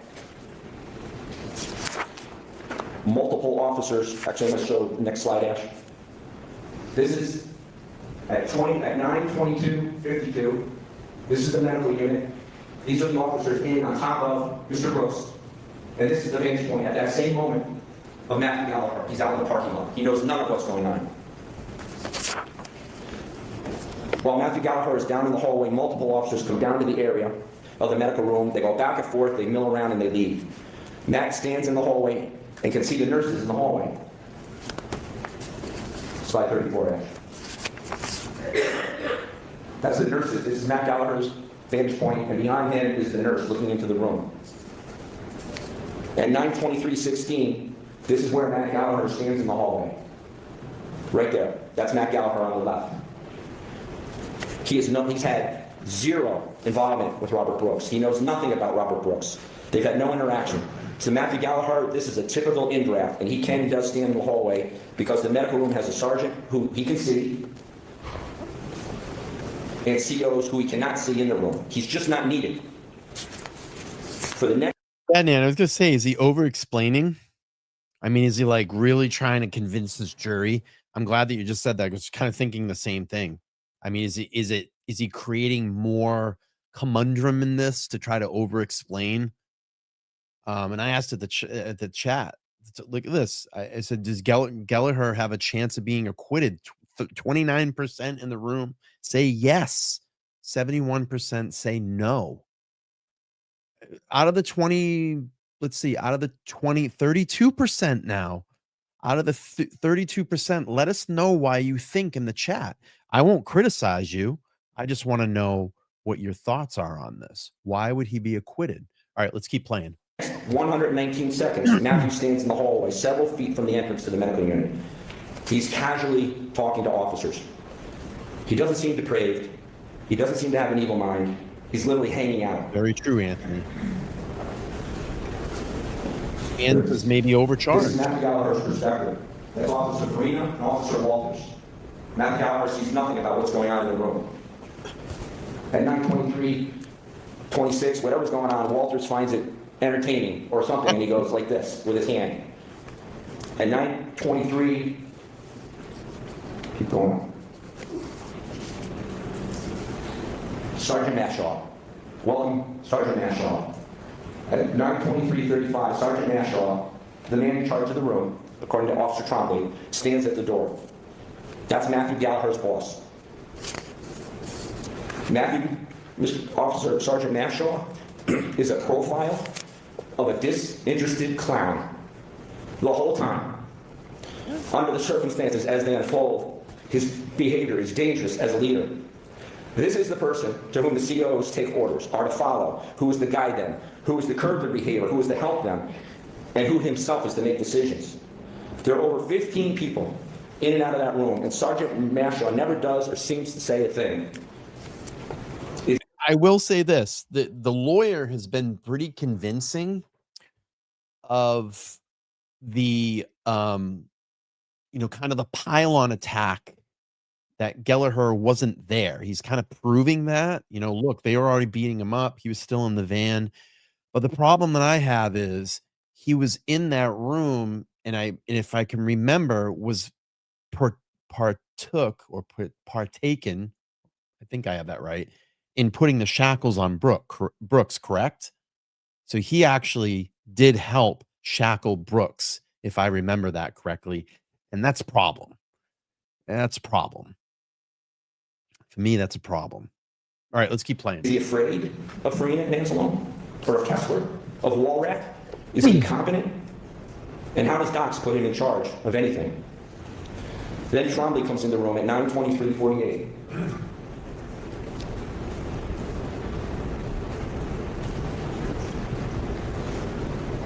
Right there is Sergeant Trombley. And right behind him is Walrack, the animal. Now there's a second supervisor in the medical room. Yeah. Trombley's in charge, I think. He runs the shift, he runs the infirmary, but he told you, convoluted, that Mashaw runs the incident. I don't know if they know who's in charge, but somebody's in charge.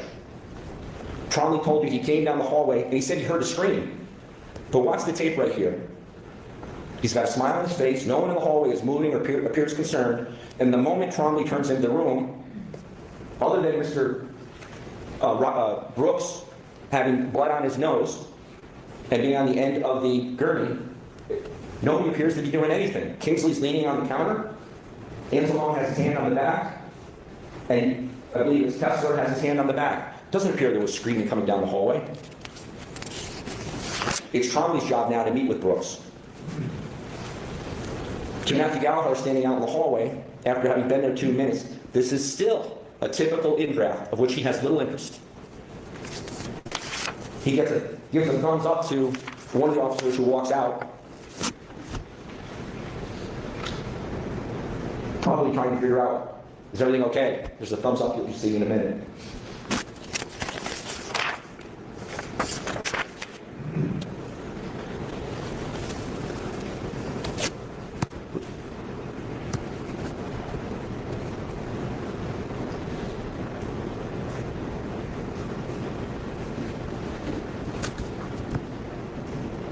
It might have been earlier, but it's on there, and it's not important, actually. It's now 9:25 and 12 p.m., 9:25:12. Robert Brooks has been on site since 9:07, that's 18 minutes. Matthew Galliher has still not seen Robert Brooks, other than passing by his van in the dark at 9:21, 4 minutes before. Robert Brooks has been alone in that room with Anzalone, Kessler, and Walrath, who were involved in 3 incidents. 2 of the 3 had struck him in the administration building and another in the walkway. And several others were also in the medical room, kneeling on top of Robert Brooks. Sergeant Nashaw is at the doorway, supposed to be monitoring what's going on, and Sergeant Trombley, who would be working with Robert Brooks to check him in, is supervising everyone in the room, if Nashaw wasn't there. Matthew Galliher looks in the room the first time at 9:25:15, slide it forward, and this is what he sees. 9:25:15. It's the first moment he sees Robert Brooks in the light and who is in the medical room. There are 3 officers next to Brooks, and Trombley is next to them. At this moment, Officers Kingsley, Farina, and Anselm. In that corner, behind them, Trombley. And right here is Sergeant Nashaw. He's got the best look at what's going on. And it appears that they're wiping his nose off. It's got blood on it. It would make sense that he's wiping his nose off. He'd also been pepper sprayed. Maybe he's wiping the pepper spray off. But he's doing something. And it doesn't involve Matthew Galliher. He's in the room watching and taking everything in for 5 seconds from behind Sergeant Nashaw. 5 seconds.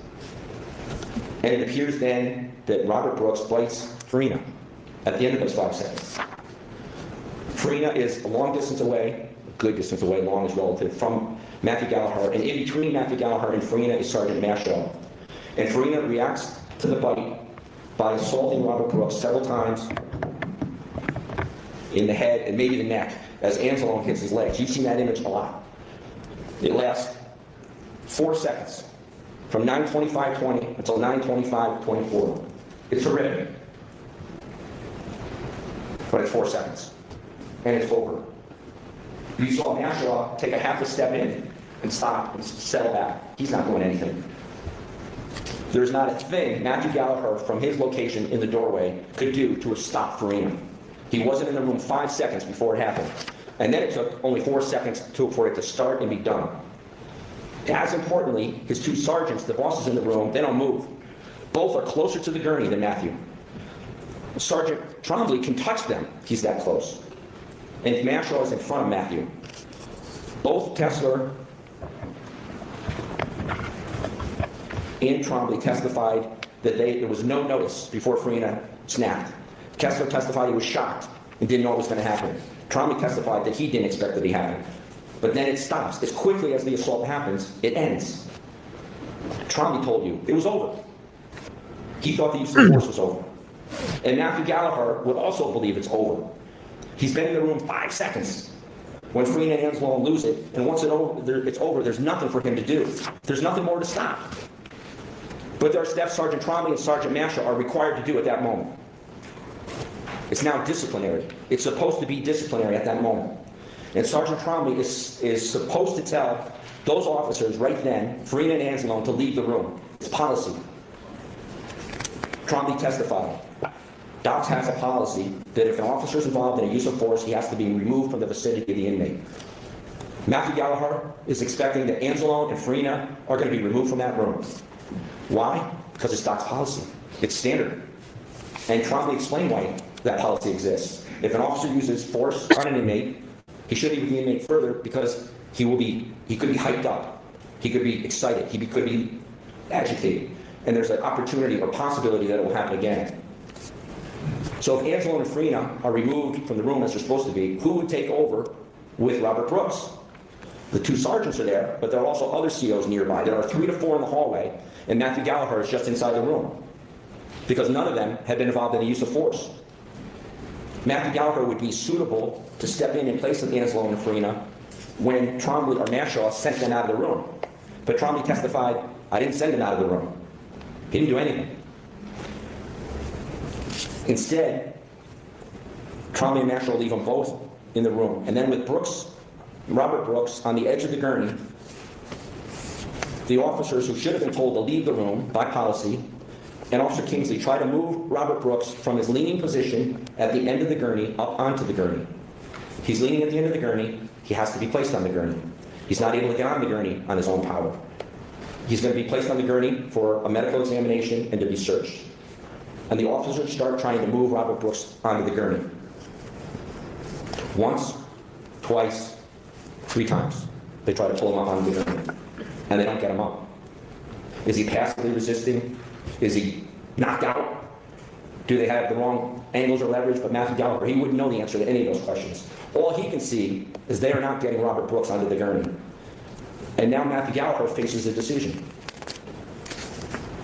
What is he to do? The government argues that Matt's decision in the next several seconds proves beyond a reasonable doubt some combination or all of these. That he's depraved, that he's indifferent to human life, that he created a grave risk of death to Robert Brooks, that he intended to injure Robert Brooks, that he intended to help others injure Robert Brooks. Simply that over these next 16 seconds of Matthew Galliher's life, the government's alleging that he's deciding to injure, he's intending to injure and cause the death of Robert Brooks. That's what they have to prove beyond a reasonable doubt. The next 16 seconds of Matthew Galliher's life, over the next 16 seconds, they state that he intended to injure Robert Brooks. 16 seconds. 1, stop it, Ash. They tried to pull him up once, they didn't get him on the gurney. Ash. Twice, they can't get him on the gurney. Mashaw moves in front of Brooks, but he doesn't move in front of Sergeant Mashaw moves in front of Matthew Galliher, but he doesn't approach to help. He doesn't help. Go ahead, Ash. 3rd time, they don't get him on the gurney, and they're getting rougher. I don't know, they're frustrated. Oh, they're incompetent. They can't get him on the gurney. So who's supposed to act? He's supposed to act. Mashaw. He's supposed to take charge. And he doesn't.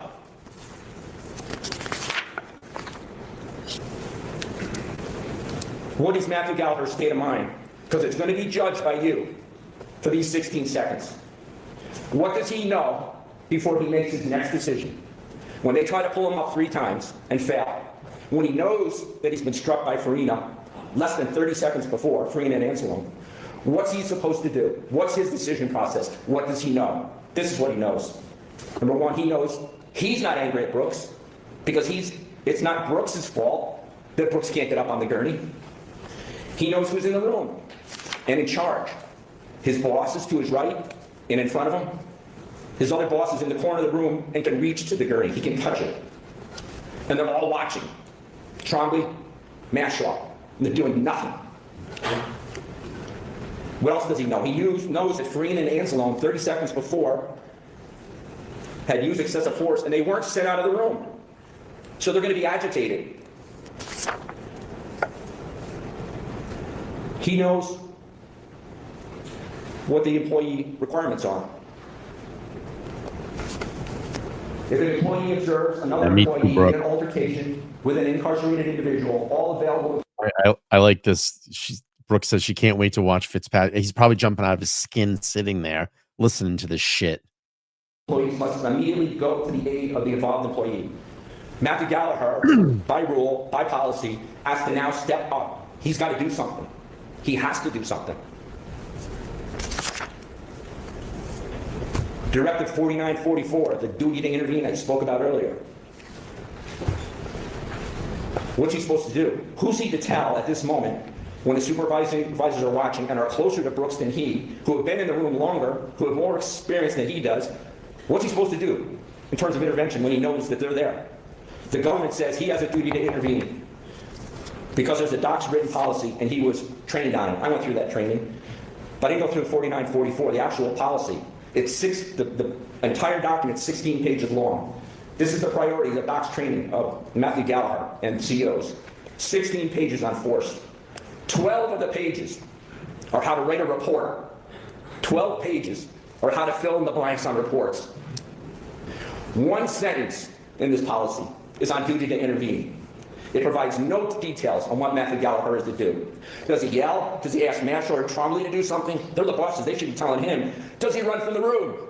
Does he just leave the room? What was he taught to do? He wasn't taught anything, and they never showed you he was taught anything. You didn't hear from the instructor who taught these guys what to do. They claim he took a course on force that included a duty to intervene. That's crap. He was read one sentence of a policy manual. That's his training. 79-minute video he was shown. In 43 seconds, they read the policy. And that is supposed to prepare that Galliher for his next decision. That's supposed to prepare him. And for his failure to act like they think he should act, he's a murderer, manslaughter, and gang assault. They gave him nothing of what he needed to make a decision. They sent him to hell and didn't tell him how to act. That's the extent of his preparation. No guidance from Trump. No guidance from Macron. Nobody's taken out the wrongdoers from the room. But regardless of what training he had, is there something he can do? He's supposed to do something. He's supposed to step forward and help. They failed 3 times to get Robert Brooks on the gurney. And what could he do? He could go out in the hallway like the other cowards and just stand there and watch. He could act like Mashaw. Why couldn't Matthew Galliher put his hands in his pocket and do nothing? That's what Sergeant Mashaw was doing.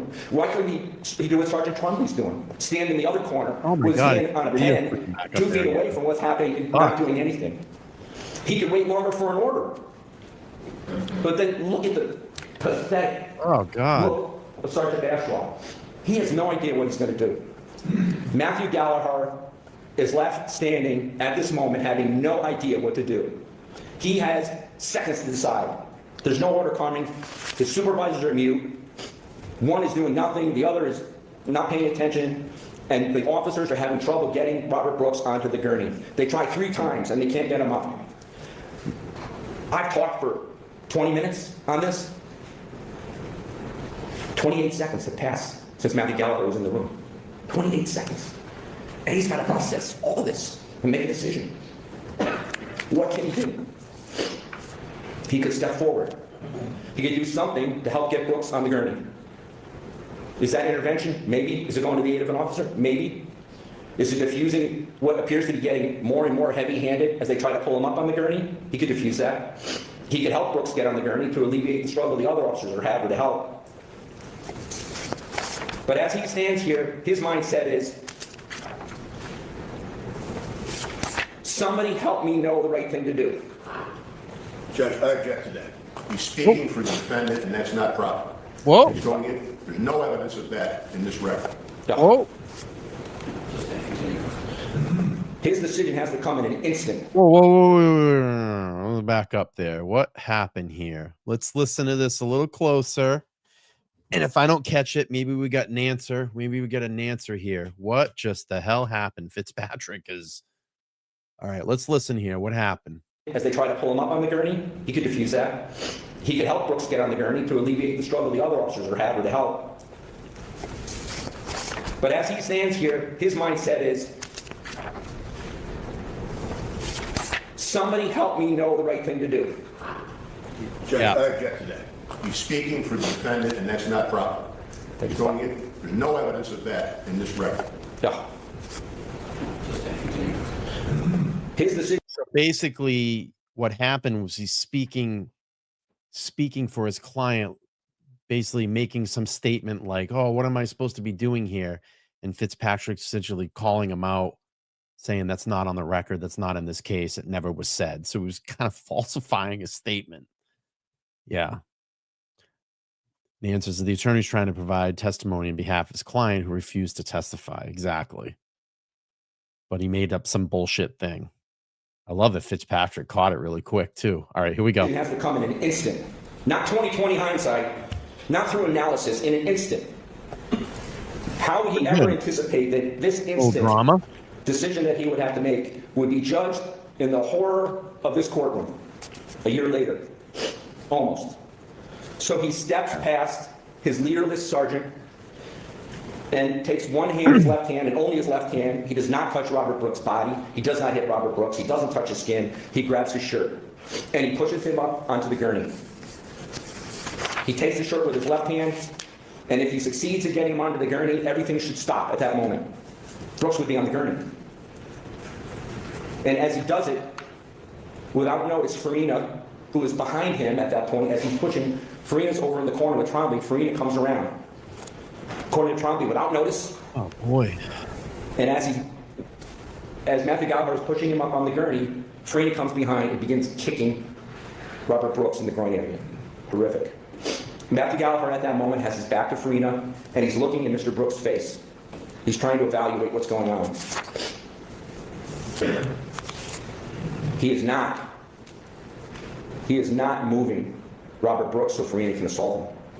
He's trying to move Brooks, Mr. Brooks, so as to end the struggle and the frustration he sees on the officers trying to get Brooks on the gurney. And notably, Farina's not trying to get him on the gurney. He's to the side. The other officers are trying to get him on the gurney. Matthew Galliher cannot see what Farina is doing because Farina's behind him.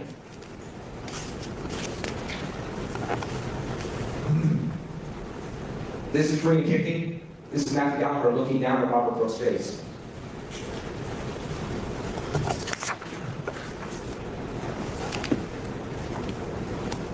Officer Kingsley then turns his back into Matthew Galliher, pushing into Matthew Galliher and moving him out of the way. Here's the fire clip.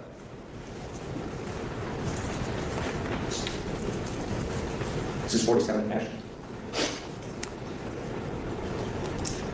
Okay, I don't know timely. I wish I knew. Right, stop. Yes, the sun is there.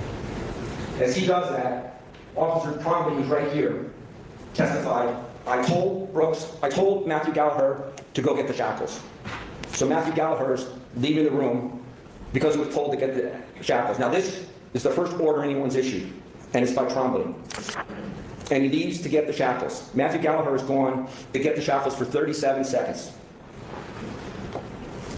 From 9:25:57 to 9:26:32. So 49 cash. You can see him leave the room. It was 9:25:57. That's his 9:26. He's already out of the room at this point in time. Matthew Galliher has no problem in his mind, has no problem to leave because he's leaving behind his bosses. They will handle the situation. Trombley has given an order, albeit weak and late, but Mr. Brooks is on the gurney. Trombley or Mash are in charge, and Matt Galliher is heading up the hallway to do what he was told to do.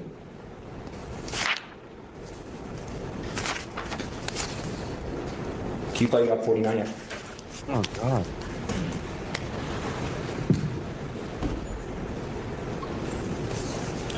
Well, Matthew Galliher is gone out of the room. Farina starts up again. Trombley and Mashaw do nothing again. At 9:26:03 to 30,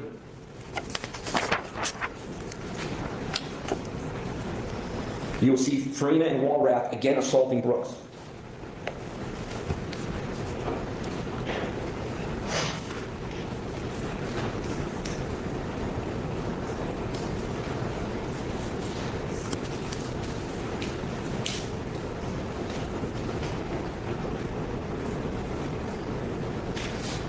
Stop there.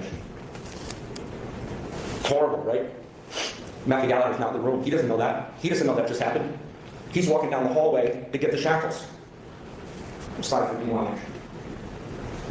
At the moment that they strike him again at 9:26:20, this is Matthew Galliher's body cam. He's out of his van. He doesn't know this is going on. He doesn't know that there's another strike going on. When he returns, the assault, the next assault, that assault, is over, and he didn't know that Farina had again assaulted Brooks while he was gone with Walrath, neither of which is supposed to be in the room because of the earlier use of force. And what does he see when he returns? He sees Farina and Walrath struggling with Brooks' legs. He went out to get the shackles because the boss said to. He comes back and they're struggling with his legs. Slide 52. Matthew Galliher walks in, takes the shackles, puts it on the leg. They start right there. They're struggling with the leg. He tries to put the other shackle on. He's not trying to injure Mr. Brooks. He's not trying to do anything inappropriate. He's trying to get the shackles on. And Farina then takes over. Matthew Galliher steps back. Did the government prove beyond a reasonable doubt to you that Matthew Galliher acted with depravity by putting those shackles on? after Trombley told him to do? Or that he intended to injure Brooks by putting the shackles on? How can it be that Doc sends Matthew Galliher onto the front lines, tells him to follow lawful orders, one being shackles, put on shackles, and then prosecute him here for murder, manslaughter, and gang assault for following that lawful order? From 9/26/38, when Matthew Galliher returns, to 9/27/58, Robert Brooks remains on the edge of the gurney. And once again, everything stops. From Matthew Galliher's perspective, it stopped 3 minutes earlier when he left the room for the shackles. When he left the room for the shackles, that was the last time that he saw anything that was successful. Then, once again, because they left Anzalone in the room, unprovoked, right in front of Trombley, with no notice, Anzalone hits Robert Brooks again. Matthew Galliher doesn't know that's going to happen. He's not part of it. He's on the other side of the room. But Anzalone should be in the room, and he hits him. No opportunity by Matthew Galliher to know what's going to happen or to do anything to stop it.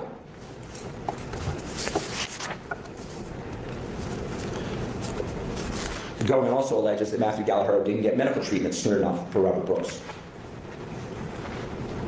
I only asked about part 2 because this is going to end in about 10 minutes. I will play part 2. I just want to make sure you're all interested and you're up to stay up late with me.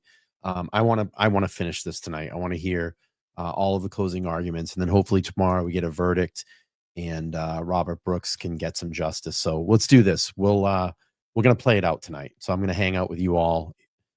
Just keep interacting in that chat. I love all the questions. This has been great. Okay, here we go. He testified that he said out loud that Brooks is to go to the hospital, but must first go I won't to the have mat. work tomorrow. We'll do a That's at 9/28/14. Matthew Galliher has been in the room for 4 minutes, and Trombley says he's going to the hospital.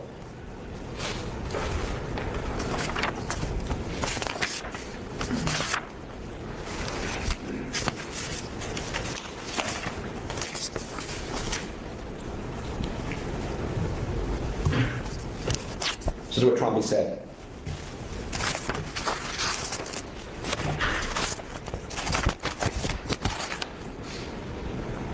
Question of him, at any point in time, did you say that out loud that Mr. Brooks was going to have to go for a trip, meaning to go to the hospital? Answer, I figure he was eventually going to have to go back to the hospital. Yes. Question, did you say it out loud? Answer, I do recalling somebody to get a trip set up. You have to get stuff set up for that. Question, which means to begin the medical care process? Yes. And you would expect everyone within earshot to know that now Mr. Brooks is going to get medical care, right? Yes. So he announces in the room at 9:28, probably does, we're getting the medical care. And then what does he do? Trombley leaves the room at 9:29. He's announced we're getting medical care. And the people in the room reasonably expect that Trombley's going to make the call to get medical care. Why would Matthew Galliher believe he now has to make a call to get medical care when the boss of the infirmary, Sergeant Trombley, who runs the infirmary, has just stated 4 minutes after Matthew Galliher is in that room that they're going to get medical care for him, and leaves the room to do so, seemingly to do so. Matthew Galliher didn't deny him medical care. The nurses were in the hallway when Matt Galliher came back with the shackles.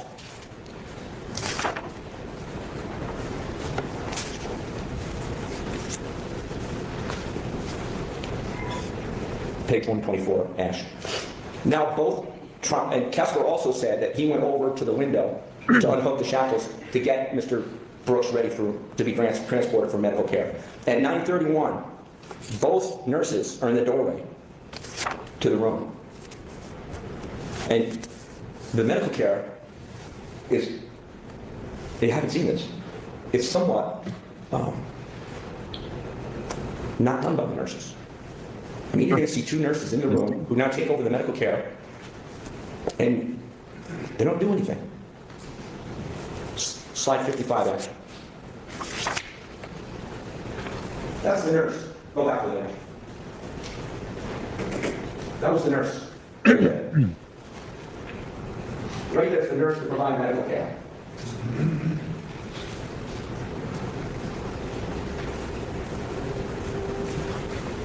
Dude, wrap it up, bro. Stop it. That's a nurse. That's a nurse. At 9:33:41.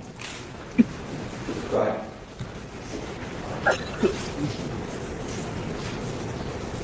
He's getting paid more. Does the nurse look motivated to be helpful, but they're in charge. This is the medical care. Now, the government has told you that the defendants, Matthew Galliher, are blaming others. That we're claiming, I think the analogy is Nuremberg, I took orders. We're not saying he was under orders. But we are showing they didn't do anything that's criminal in this case. We are showing you that the circumstances that led to the decisions Matthew Galliher made were the proper ones, and that he didn't intend to cause any injury to Robert Brooks. The evidence will show that there were people that did. Anzalone, Farina, Kessler, Wall.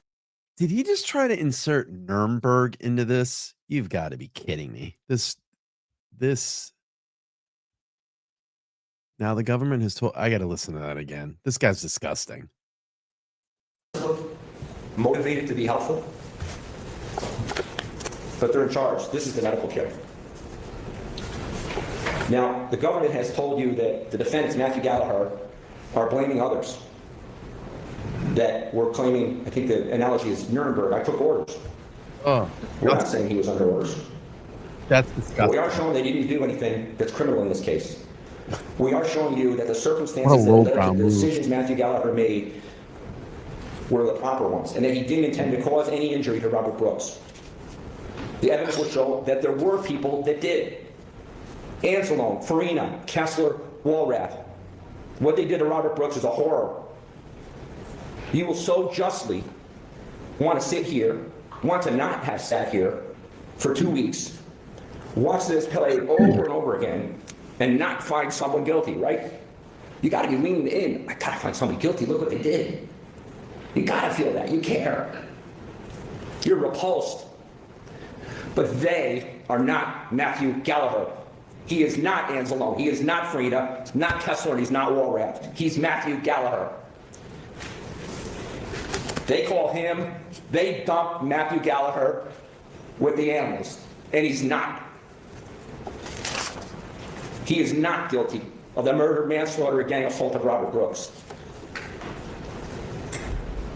The death of Robert Brooks is on the hand of those officers. The chart that the ME showed you, the medical examiner that had all those injuries, not one of those injuries was done by Matthew Galliher. Not one. He does not bear criminal responsibility for the acts of those men in the administration building, in the walkway, in the entry to the infirmary, in the building, and in the medical room. The government has not proven beyond a reasonable doubt that Matthew Galliher's decision in those 60 seconds when he had to make a decision, that he decided and intended to kill Robert Brooks. He did not. He tried to do what he believed, under the circumstances, to be the right thing to do. When you first came into this courtroom, when we all here, all of us, agreed you were the best to carefully hear this case. And you took an oath to listen carefully, to weigh the evidence fairly, and to follow the law that the judge will give you when the lawyers are finished. And I know you have done so and will do so. Judge Bauer, who's been fair to all sides, will tell you this. The government has the burden of proof. The burden of proof is beyond a reasonable doubt. The government decided to bring this case against Matthew Galliher. Anzalone, Farina, Kessler, and Walrath, the people that struck Robert Brooks, are not on trial. You want to find them guilty. But Matthew Galliher, this man, is on trial. This is his trial. The government made promises to you at the outset. The government then chose the witnesses to prove its promises. The government gathered the evidence. And the government didn't keep its promises to you. It is the government's burden to prove Matthew Galliher guilty beyond a reasonable doubt. Proof beyond a reasonable doubt that Matthew Galliher... I really feel like I'm watching a debate on the Senate floor right now. Like, dude, sit down, bro. Like, you could have ended this like 20 minutes ago. Give me a break. Jesus Christ. Galliher had the intent to hurt or murder Robert Brooks. That Matthew Galliher has a wicked mind. That by placing shackles on Robert Brooks' ankles, that Matthew Galliher intended to cause Robert Brooks to die. That by moving Robert Brooks onto the medical gurney when others were struggling to do so, that Matthew Galliher intended to cause Robert Brooks injury. He did not. In this country, under our Constitution, none of us can be convicted for the crimes of others unless we share the same mental state of those who committed those crimes.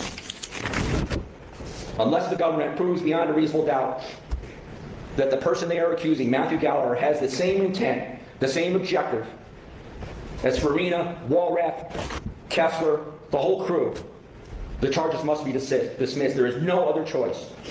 None of us can be convicted when the government does not prove beyond a reasonable doubt. Mr. Galliher is not guilty of the serious crimes he is charged with. I ask you, the cameras are on. They're only on me, but the spotlight's on you. You have to be courageous. You do. You have to make the right decision. You do. And find Matthew Galliher not guilty. Why? Thank you.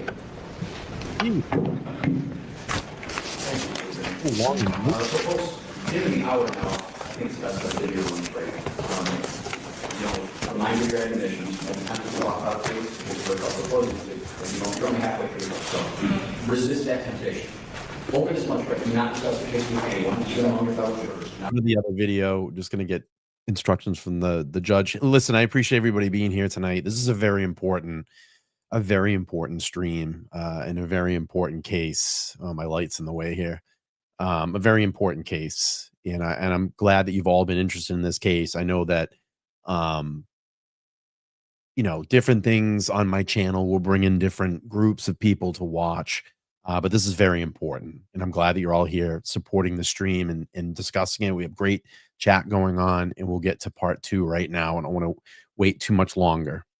All right, here we go. Part 2. To hold true to your oaths as juror. So we got the next and the final defense attorney, and then we're going to hear from Special Prosecutor Fitzpatrick.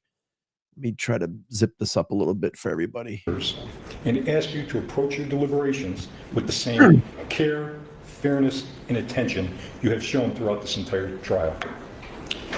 As I stated at the beginning of this case, the prosecution was going to be putting in 4 body-worn cameras, 4 videos that captured the relevant portions of the events of this very, very tragic event. I then stated that we, Mr. Kieffer and I and Mr. Curley, were going to use those same videos that the prosecution has offered you to show you that Nick Kieffer is not guilty of the crimes he has been charged with. We also alerted you, ladies and gentlemen, that there were many, many people in these videos, and you have now seen that with your own 2 eyes.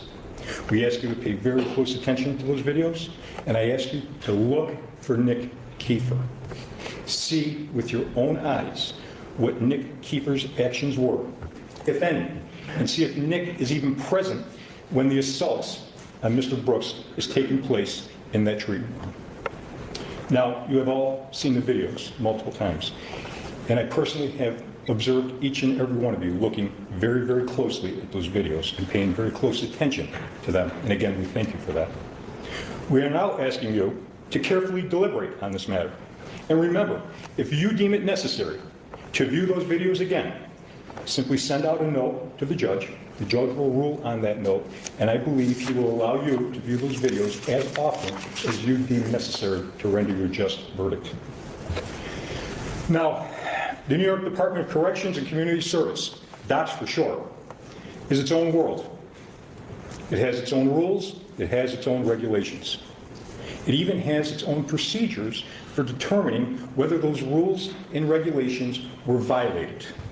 And if they determine that their rules and regulations, not laws, rules and regulations were violated, they even have their own system for how to deal with such violations. Now, you have heard testimony throughout this trial about a duty to report and a duty to intervene. Ladies and gentlemen, again, those are DOCS directives. They are not the law of the state of New York. And ladies and gentlemen, we sit not in a DOCS courtroom. We sit in a courtroom of the state of New York, and we are bound here by the laws of the state of New York, as the judge will charge you before you commence your deliberations. Now, the death of Robert Brooks was tragic. It was brutal, it was ugly, it was unnecessary, and it was unforgivable. You know that, I know that, everybody in this courtroom knows that, the city and the county, everybody knows that. We are all deeply troubled by that. But ladies and gentlemen, you are called upon today to determine if Nicholas Kieffer can be held responsible for that tragic death of Robert Brooks. Ladies and gentlemen, the issues here for Mr. Kieffer are threefold. Number one, did Nick Kieffer act with complete depravity for the value of human life? Number two, did Nick Kieffer intend to cause a physical injury, or did he intend to cause a serious physical injury? And number three, did Nick Kieffer intend to file a false instrument? To state it more clearly, more succinctly, did the prosecution meet its burden of proof to prove to you, based upon the evidence, that Nick Kieffer had the required state of mind or intent to commit the crimes that he is charged with? I submit to you, and respectfully so, ladies and gentlemen, that the prosecution has failed in their burden of proof on all four of the charges filed against Mr. Kieffer. The evidence presented to you by the prosecution is simply not there. It is lacking. Now, the prosecution is asking you to convict Nicholas Kieffer not as a principal actor, but as an accessory to serious and violent crimes, including murder second degree, depraved indifference murder, manslaughter in the first degree, gang assault in the second degree, and filing a false instrument. They're seeking principal liability on the last charge of filing a false instrument and accessorial liability on the top three. Ladies and gentlemen, the law requires you in your determination to look beyond emotion, to look beyond the tragedy. Let us be clear. Under New York law, the mere presence at the scene, even with knowledge that crime is taking place, or mere association with those who commit a crime, does not make somebody criminally liable. To convict as an accessory, the prosecution must prove to you beyond a reasonable doubt that Nicholas Kieffer intentionally aided, solicited, commanded, or encouraged the conduct, and that he did so with the same culpable mental state as the principal actor. Now, let me have a moment to discuss the charges with you. Depraved indifference murder. To prove depraved indifference murder, murder second degree in this case, the prosecution must show you that Nick Kieffer, while sharing a depraved indifference state of mind of others, recklessly engaged in conduct that created a grave risk of death and thereby caused the death of Robert Brooks. Ladies and gentlemen, depraved indifference is not simply recklessness, it is not negligence. It is a mindset of an utter disregard for the value of human life, a grave moral deficiency, not just a lapse in judgment.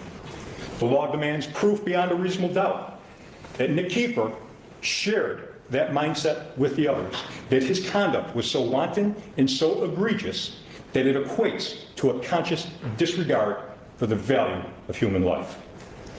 Manslaughter first degree. To prove manslaughter first degree in this case, the prosecution must prove to you, again, beyond a reasonable doubt, that Nick Kieffer, with a shared intent to cause serious physical injury to Mr. Robert Brooks, caused serious physical injury to Mr. Robert Brooks, and that serious injury resulted in the death of Mr. Robert Brooks. They must prove to you that Nick Kieffer participated in the beatings that caused Mr. Brooks' death. Gang assault second degree. This is also a very serious violent crime. The prosecution must again prove to you that Nick Kieffer, while intending to cause physical injury, actively participated with two or more others physically present with the violence inflicted upon Mr. Brooks, which resulted in a serious bodily injury. Ladies and gentlemen, I submit to you that the evidence that you have seen in this trial does not support not one of those crimes. Again, Mr. Kieffer's mere presence in the vicinity or the association with others does not equate to participation in that crime. The prosecution has failed to produce for you credible or convincing proof of such intent on the part of Nicholas Kieffer. Offering a false instrument for filing. Offering a false instrument for filing in the first degree is like most other crimes, ladies and gentlemen. It requires an intent to commit a crime. You've heard testimony right from that witness chair from Mr. Robert Kessler. You've heard testimony from Sergeant Glenn Trombley. And they told you, Nick Kieffer, Mr. Kessler, and Mr. Angelo were told by their supervisor, by their superior officer, to keep their use of force reports confined to the walkway only. You heard the terminology come right out of Mr. Trombley's mouth. To craft a story. Don't mention anything in the treatment room. You heard Mr. Kessler testify that he didn't submit 1, 2, 3, he submitted 4 or 5 reports before he got his final report accepted. He told you that it was Sergeant Trombley who ultimately accepted that final report. On cross-examination, I asked him, Mr. Kessler, what happened to those first 4 or 5 drafts? I believe you heard his answer loud and clearly. He shredded them. They're gone, shredded. So, was the final report of Nicholas Kieffer an intent to commit a crime? Or was it an intent to merely get a final report that wouldn't be rejected or shredded, accepted by his supervisor? After all, you heard from Sergeant Trombley, a sergeant must sign off on the final reports. And you heard Sergeant Trombley tell you who that sergeant was that must sign off on the final report. And that sergeant was Sergeant Glenn Trombley. He had to sign off on the reports. He is the one that crafted the story. He, ladies and gentlemen, was the sergeant in charge. Allow me to take a moment and call your attention to the evidence in this case, or more aptly put, the lack of evidence in this case as it relates to Mr. Kieffer. You have all taken an oath to conduct your deliberations and reach your verdict free from bias, sympathy, or prejudice. In a case like this, ladies and gentlemen, we recognize that is a big ask. We understand that. But let's walk through the events before Mr. Brooks was taken into that infirmary treatment room at the Marcy Correctional Facility. What do we know from what the special prosecutor has presented to you?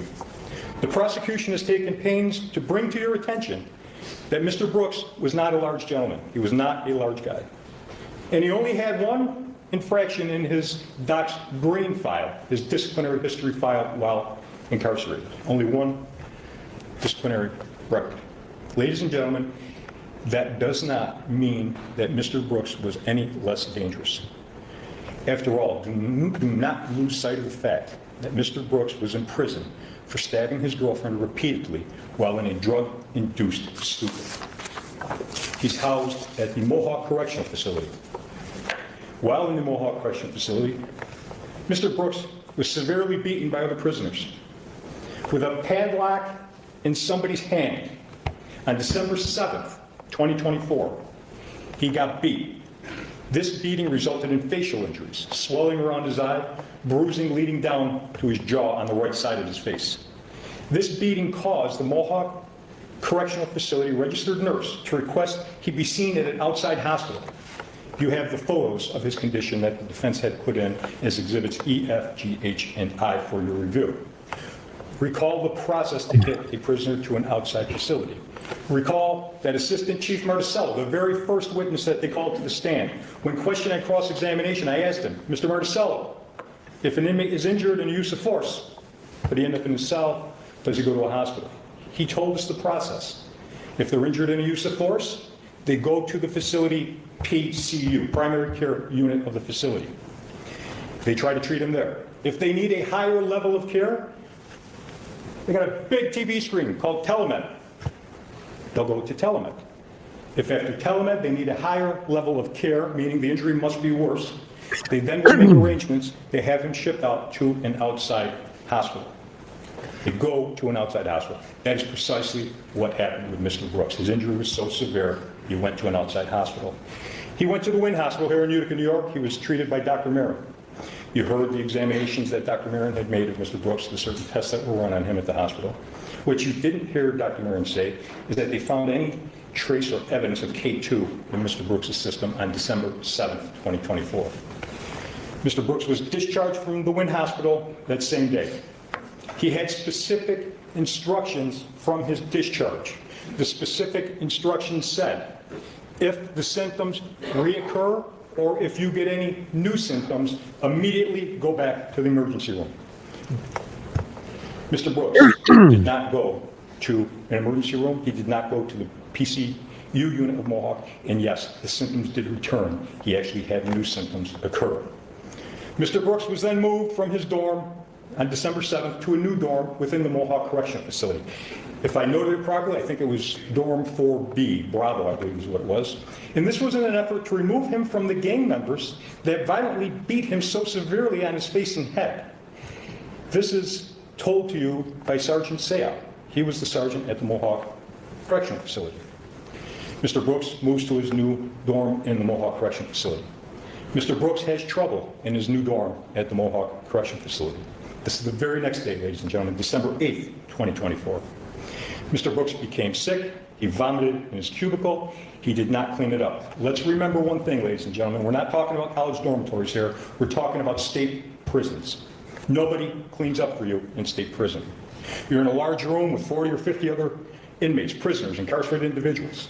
If vomit stays on the floor for any period of time, it's unpleasant for everybody. Mr. Brooks was directed to clean up his vomit. Mr. Brooks did not clean up his vomit. Some other prisoners / gang members beat him up on December 8th, 2 times. One time with metal locks, plural, locks, in the sock. Mr. Brooks was ultimately able to get away. He got a mop, a bucket, and he cleaned up his vomit. The same thing happened the very next day on December 9th in the early morning hours. He got beat up yet again. Recall the testimony of the incarcerated individual that the DA called, Mr. Michael Peacock. Recall the testimony of Sergeant Sayal. They told you all that information. In fact, incarcerated individual Mr. Peacock told Mr. Brooks, look, man, if you're going to throw up, go in the bathroom, throw up in the urinal, flush it down. This way it doesn't bother anybody. Ladies and gentlemen, if Mr. Brooks could get to the bathroom to smoke cigarettes, he wasn't too sick to go there when he felt nauseated. If he was sick, why did he not get a sick pass? Go to the facility's primary care unit. You heard Nurse Jennings tell you what the process was. If an incarcerated individual did not feel well, he could ask to get, I think she used the term sick slip, get a sick slip. Can I walk over to the PCU unit? He will be seen, he will be treated. Maybe they would have even given him something to settle his stomach, to resolve the nausea. How sick was Mr. Brooks and why was he sick? Well, he wasn't too sick to smoke cigarettes in the bathroom with Mr. Peacock. We heard that from Mr. Peacock. He wasn't too sick to be using K2. Maybe he didn't want the nurses in the PCU unit to know he had K2. How much K2 does it take to make a guy indifferent to lying in his own vomit? Recall that Mr. Brooks thought that he was getting on a plane to go to Puerto Rico. Mr. Brooks was found with a lock in one pocket and a sock in another pocket, which, according to Sergeant Sayal, could be turned into a weapon within moments in a prison setting. Officer Sayal then said he had to do the investigation into the assault of Mr. Brooks, and his investigation indicated that Mr. Brooks was in trouble with other inmates or a group of inmates for some drugs that Mr. Brooks was holding for them, or that Mr. Brooks lost, or perhaps that Mr. Brooks had used. Mr. Sayal also requested a mental health examination for Mr. Brooks due to the grandiose ideas he had and the nonsensical statements he was making. So we know that Mr. Brooks was a problem at Mohawk. Ladies and gentlemen, if you're part of a large organization, as large as DOCS, and you have a person who is a problem, what do? The answer is very easy. You make him somebody else's problem. You pack him up, you ship him down the road, and you send him over to Marcy. And that's what they did with Mr. Brooks. He went to Marcy. He arrives at Marcy about 9 o'clock, 9:07 at night. And you heard from Mr. Kessler. Marcy never does their job. Mr. Kessler was a little more descriptive than I'm being. They're supposed to bring the prisoners coming into the facility all the way down to the infirmary, the draft area. They didn't. Marcy then contacts Mr. Kessler. They call him up, say, Mr. Kessler, come up to the administration building, we got an in-draft, you got to get him. Mr. Kessler is a half an hour away from ending his shift. He's irritated, he's tagging dumpsters, which is part of his responsibilities, but he goes to get the Exactly, MA. Mr. Kessler meets my client, Mr. Kieffer, and Mr. Anselm up at the administration building. They get to the lobby of the administration building, there's no Mr. Brooks. Why not? Don't know. You might think that Mr. Brooks would have been grateful for for this transfer. He's going to Marcy. He's going to get away from these inmates, these gang of people that are beating him up while at Mohawk. After all, the prosecution has showed you how he was beaten by his dorm mates at Mohawk for 3 consecutive days. Maybe Marcy could be a fresh start for Mr. Brooks. Well, it wasn't a good start for Mr. Brooks. Mr. Brooks is refusing to get out of the van. He's being non-compliant with a lawful directive to get out of the van. So Kessler goes out with Mr. Kieffer and Mr. Angelo, and Kessler starts to talk to Mr. Brooks. What does Mr. Brooks do? He stares straight ahead, doesn't even acknowledge Mr. Kessler. He ignores him. Mr. Kessler talks to him again, and eventually is able to convince Mr. Brooks to exit the van. Was Mr. Kessler obligated to do that? No. Could Mr. Kessler have just pulled him out of the van? Sure. Trying to get compliance and start out on the proper foot with an incarcerated individual. As soon as they get a look at Mr. Brooks outside of the van, they can tell he's coming to Marcy because he's obviously had problems at Mohawk. His eye is discolored and swollen. He's got blood in his nostril of his nose. And you heard Sergeant say, I'll tell you, a dude doesn't hit another dude for no reason. Once out of the van, ladies and gentlemen, Officer Kessler gives Mr. Brooks another lawful directive. He tells him to carry his in-draft bags. Again, Mr. Brooks refuses and is non-compliant. Again, Officer Kessler negotiates with Mr. Brooks. I'll tell you what, I'm going to carry the heavier bag, you carry the lighter bag, let's get into the administration building. Does Mr. Kessler have to do that? Absolutely not. Again, to gain compliance. Good for Marcy. They ultimately get into the administration lobby. The memberships for everybody there. Again, refuses to carry his own property bag any further. He states, I'm not going to carry the effing bag. He was more descriptive than I. For the third time while at Marcy, Mr. Brooks is non-compliant. He is not following a lawful directive. Again, Mr. Kessler, trying to be reasonable with Mr. Brooks, tells him, look, if you don't pick up your property and you don't carry it, you're not going to have your personal property.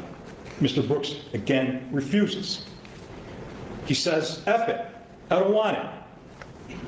Did Mr. Kessler have to try to convince Mr. Brooks to carry his property? No. So again, good for Mr. Kessler. Later, on the walkway, you saw the video, you see that neither Mr. Brooks nor Mr. Kessler is carrying a property bag, so apparently that did not work out, and Mr. Brooks remained non-compliant with lawful directives given to him.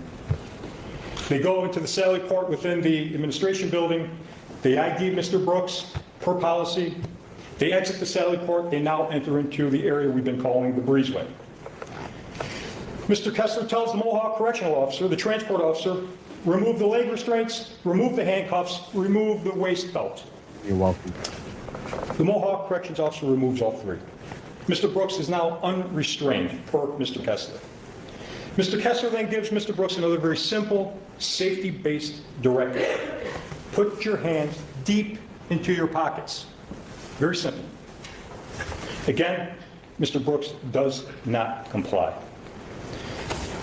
Mr. Kessler told you at that time, C.O. Walrath runs into this breezeway, puts Mr. Brooks up against the wall, and puts him into what's been described as a UFC headlock, and he starts yanking with great force on his throat. Mr. Kessler told you, I have no idea what the hell just happened. I don't know why the hell Walrath did this. He had no idea. I submit to you, neither did Nicholas Kieffer have any idea why Mr. Walrath had done this. Did Walrath see something that maybe the others didn't see, or did he think he saw something? We don't know. We do know, according to Glenn Trombley, that Mr. Walrath is a very heavy-handed correctional officer. When Mr. Walrath runs into that room and takes hold of Mr. Brooks in that headlock, what do the officers do? They do what they're trained to do. They come to his aid to get Mr. Brooks and Mr. Walrath separated. That's what they're trained to do, and that's what they are required to do. That, ladies and gentlemen, is Employee Rule 8.18. They are to immediately come to the aid of a fellow officer who is struggling with an incarcerated individual. Rule 8.18. That is not the time for second guessing. Recall that even a simple toothbrush in a prison setting can be turned into a deadly weapon, a shank. Somebody else, stop, enough. We know it wasn't Mr. Kessler. We know it wasn't Mr. Walrath. That leaves the Mohawk Transportation Officer. That leaves Mr. Angelone. That leaves Mr. Kieffer. Maybe it was one of them. Maybe it was two. Maybe it was all three of them.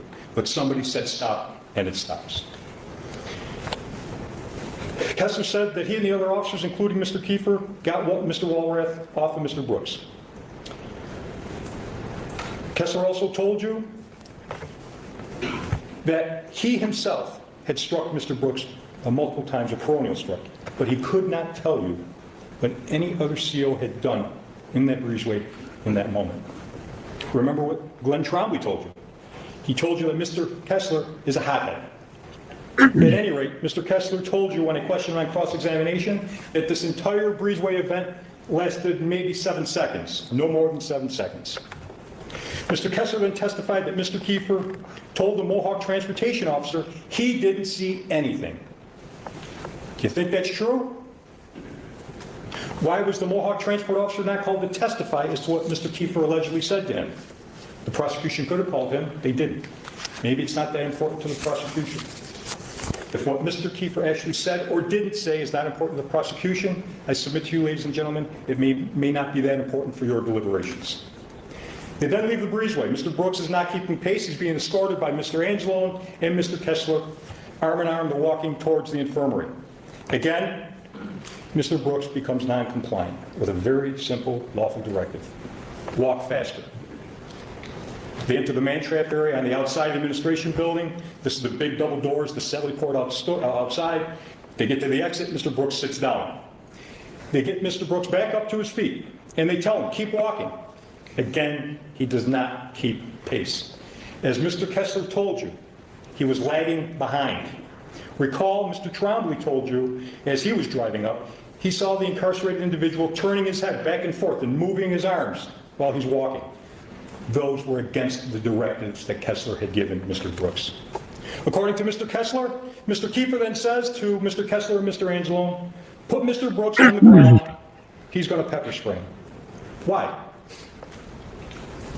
To get compliance, to gain compliance with Mr. Brooks. He's been uncooperative since he's arrived at Marcy. Recall the sworn testimony of the Assistant Chief to the Office of Special Investigations, Mr. Christopher Marticello.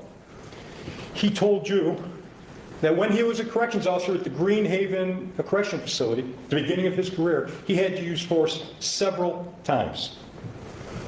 He told you when he had to use force on those several occasions, on each and every one of those occasions, he did it to gain compliance, not to cause injury. Ladies and gentlemen, that is precisely what Nicholas Kieffer had done, to gain compliance. Did Mr. Kessler tell you, stand this guy, or did Mr. Kessler tell you that Mr. Kieffer said, stand this guy back to the fence, I want to face him so I could pepper spray in his face? He did not say that. Did he tell you that Mr. Kieffer said, put Mr. Brooks on the ground face up so I could spray him in the face? No, he did not say that. They put Mr. Brooks on the ground, he went down to his knees, they laid him down on his chest, face down.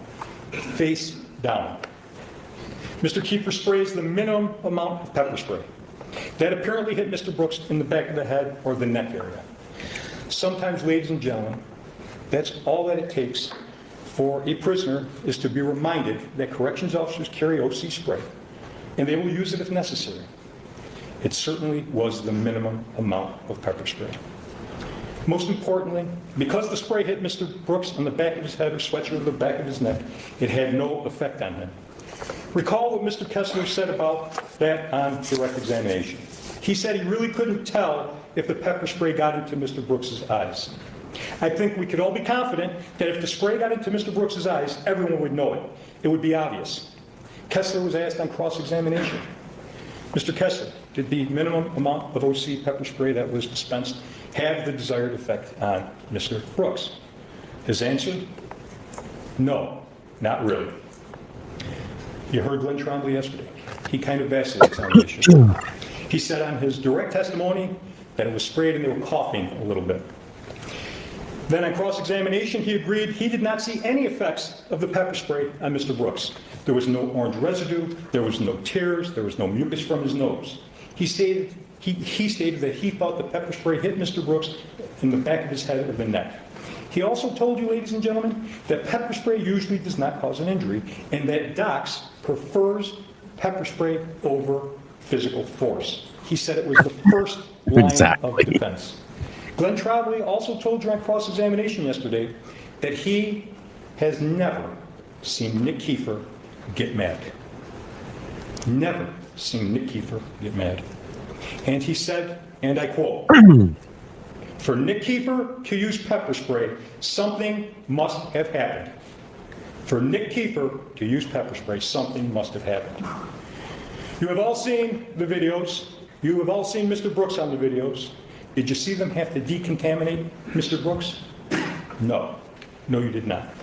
You heard the good doctor, Dr. Merkelova, who did the autopsy? She did not even make a note of any pepper spray being on the exterior of Mr. Brooks's body. The pepper spray, ladies and gentlemen, had no effect on Mr. Brooks at all. His eyes were open, you see that on the video. There was no drooling, you see that on the video. No mucus from his nose, no tears from his eyes, no coughing, no orange residue on his face, nothing. Recall that both Mr. Kessler and Mr. Trombley told you that after this pepper spray incident on the walkway, Nicholas Kieffer did not lay one finger on Mr. Brooks. Not one finger on Mr. Brooks. Now, ladies and gentlemen, I'm not commenting about what happened to Mr. Brooks in the treatment room. Nick Kieffer was no part of that. He wasn't there. What I'm asking you to do is to review and evaluate the situation up until Mr. Brooks was carried into that infirmary building. It's unfortunate, but it's true. Mr. Brooks was a problem at the Mohawk Correctional Facility. Mr. Brooks was a problem at the Marcy Correctional Facility from the time he arrived there. Recall the state police investigator Sarah Neerhook, if I'm pronouncing her name properly. She was the one with the walkthrough video that she filmed to show you and give you a perspective, right from the parking lot all the way to this incident. She actually went all the way back into the treatment room so you can get a visual of the actual route that Mr. Brooks was taking that evening. To get all that on film so you would have a good view of it, it took 1 minute and 45 seconds. For Mr. Brooks to walk that same route, it took over 14 minutes. Now that we've reviewed the evidence, or more accurately put, the lack of evidence, ask yourselves, ask each other when you're deliberating. Did the prosecution prove to you that Nicholas Kieffer intended to aid or encourage anyone's criminal conduct? Did Nick Kieffer act with the mental state, depraved indifference or conscious disregard for life? Did he intend to harm or cause serious injury to Robert Brooks? Or was he simply present for brief moments, but not acting with any criminal intent? Oh, was he Sandy? I missed it. It does not punish people for being in the wrong place at the wrong time. It punishes those who act with criminal intent and indifference. For Nick Kieffer, the prosecution has not met its burden of proof on any of the 4 charges. Let's talk about Dr. Merkelova. She did the autopsy. She told you that Mr. Brooks' death was due to compression of the neck and multiple blunt impact injuries. Multiple blunt impact injuries. That's contained right in her autopsy report that was submitted by the special prosecutor. That is Exhibit 36 for your review, if you so desire. There was no evidence presented that Mr. Kieffer inflicted any blunt force injury to Mr. Brooks or caused any injury at all. None. No evidence. Dr. Merkelova closely examined the exterior body of Mr. Brooks and did not note any pepper spray on any portion of the exterior of his body. She told you that she examined his face, his eyes, his mouth, his neck, his nasal passage. No pepper spray in those areas at all. None. She also told you that she did the internal examination of Mr. Brooks' body. She looked in his mouth. She looked down his throat. Looked at his tongue. Looked at his lungs.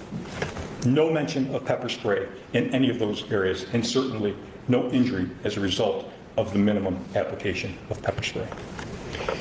Ladies and gentlemen, if you have any doubt, any reasonable doubt, about whether Mr. Kieffer possessed the required mental state or whether he intentionally aided or encouraged the conduct, you must find him not guilty. The burden is on the prosecution, and quite frankly, they did not meet their burden, and I say that with respect. You've been told many times, ladies and gentlemen, and you're going to be told again when the judge gives you the final instructions, the burden of proof on these charges rests entirely, 100% upon the prosecution. The defense is not obligated to prove anything.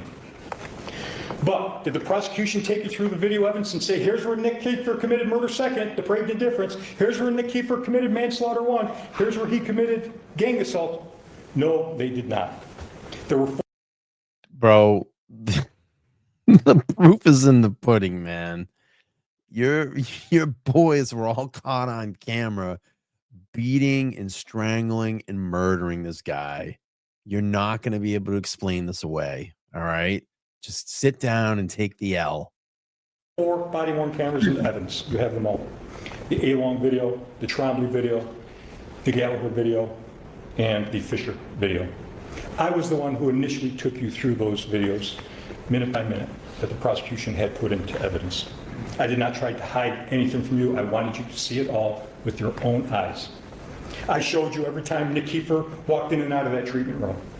I showed you how long was he in that treatment room and what was happening in that treatment room when Nick Kieffer walked in and out. Nick Kieffer, ladies and gentlemen, was in there 4 times, and that's assuming you're counting his leaning through the threshold over to the counter to grab his body-worn camera and exit the room as 1. If you don't count that as 1, he's in there 3 times. At no time that he was in that treatment room was he in there longer than 16, 17 seconds. And at no time when he was in that room did he see, or do you see on the video, anybody punching, kicking, striking, assaulting, or other abuse on Mr. Brooks. Ladies and gentlemen, at the start of this case, Mr. Fitzpatrick assured you that he would prove to you that Nicholas Kieffer was a member of a gang of murderers. Did he? I submit to you he did not. Although they promised you they would, the prosecution has not shown you that Nick Kieffer acted with depraved indifference. There is no evidence that Nick Kieffer exhibited a wanton disregard for human life. The facts do not show that he consciously disregarded a grave risk, nor that he encouraged or aided anyone else in such conduct. Nick Kieffer was only present in that treatment room for mere seconds, very brief moments. But even if he had been in that treatment room for the whole time, his presence alone is not guilt. Unless Mr. Kieffer intentionally aided or encouraged the conduct, he cannot be held criminally liable as an accessory. The prosecution has not shown that Nick Kieffer intended to cause a physical injury to Robert Brooks, let alone prove to you that he caused a serious injury to Robert Brooks. In fact, the prosecution has not shown you that Mr. Kieffer caused any injury to Robert Brooks. Ladies and gentlemen, the prosecution's case relies on speculation and assumptions, not on concrete proof. What? You cannot convict. What in the fuck is this guy trying to spin, bro? Like, we all know you were caught. They were caught on camera, bro. Just sit down and take the L. Like, what are you saying? Assumptions and not concrete proof? The video doesn't lie. What in the fuck? On speculation. You must base your verdict solely on the evidence and the law as the judge will instruct you. Emotions play no role in this. As I stated, this case is a tragedy, but our justice system demands that we distinguish between those who are truly culpable and those who are not. Nick Kieffer did not act with depraved indifference. He did not intentionally aid or encourage the conduct that led to Mr. Brooks' death. Yes, he did. Mr. Kieffer did not intend to cause a serious injury that resulted in Mr. Brooks' death. Mr. Kieffer did not intend to cause a physical injury when he was aided by 2 or more who were physically present to Mr. Brooks. And he did not intend to file a false statement. Ladies and gentlemen, the evidence does not support the prosecution's theory on all 4 of these charges. I ask you to return a verdict of not guilty on behalf of Mr. Kieffer. The prosecution's strategy in this case seems to have been charge them all and let the jury figure it out. You, the jury, let you guys figure it out. Well, ladies and gentlemen, on behalf of Nicholas Kieffer, I think you have figured it out.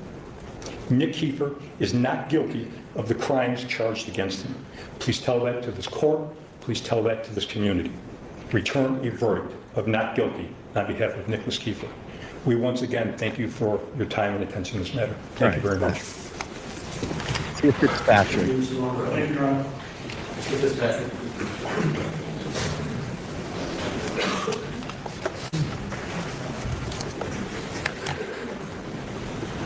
After 2.5 hours of listening to how this was a tragedy. Right. This is the special prosecutor, William Fitzpatrick. He's gonna fucking lay into these guys. I love it. I've been waiting for him to talk. All right, here we go. Let's now get back to reality, if that's okay with all of you. Yeah. What's the tragedy? I'm missing the point here. We have 3 heroes in the room, ladies and gentlemen. Forgive my impertinence for indicting them for what they did. I'm sorry. I must be waiting for their award ceremony for the heroic actions of Mr. Kieffer in pepper spraying a helpless 148-pound guy who's lying on the ground and who the testimony says didn't do a thing. Oh, I'm sorry. It took him 10 seconds to get off the van. Reach. The death penalty for that? Mr. Galliher, a babe in the woods, didn't say a thing, just doing his job. Shackling the guy who's getting his testicles pushed up to his larynx, right in front of him. Reach. And he has the temerity to stand in front of you for 90 minutes and say, he did nothing wrong, just following orders. He's such a good guy.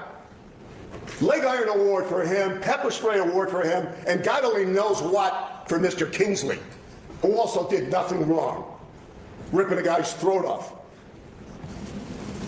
Let's get back to reality. And I remind you that they killed him. The whole rotten, stinking, disgusting group of them. They all participated in it, and they all killed that man. You know it, and everybody in this courtroom knows it. Don't fall into the trap of analyzing minutia. Who hit him hardest? Which was the worst blow? Who struck first? Was Anzalone worse than Kingsley? Was Kingsley worse than Kieffer? Was Kieffer worse than Galliher? Was Galliher worse than Trombley? They were all in it together. The Marcy Welcoming Committee. Or, as Mr. Lubrand said, just an average indraft at Marcy. The fact is that when you look at these videos, this snuff film of a helpless prisoner, aren't you left awestruck by the community? The lack of panic, no sense of urgency by these 3 men or anyone else, the laughter, the almost calm serenity.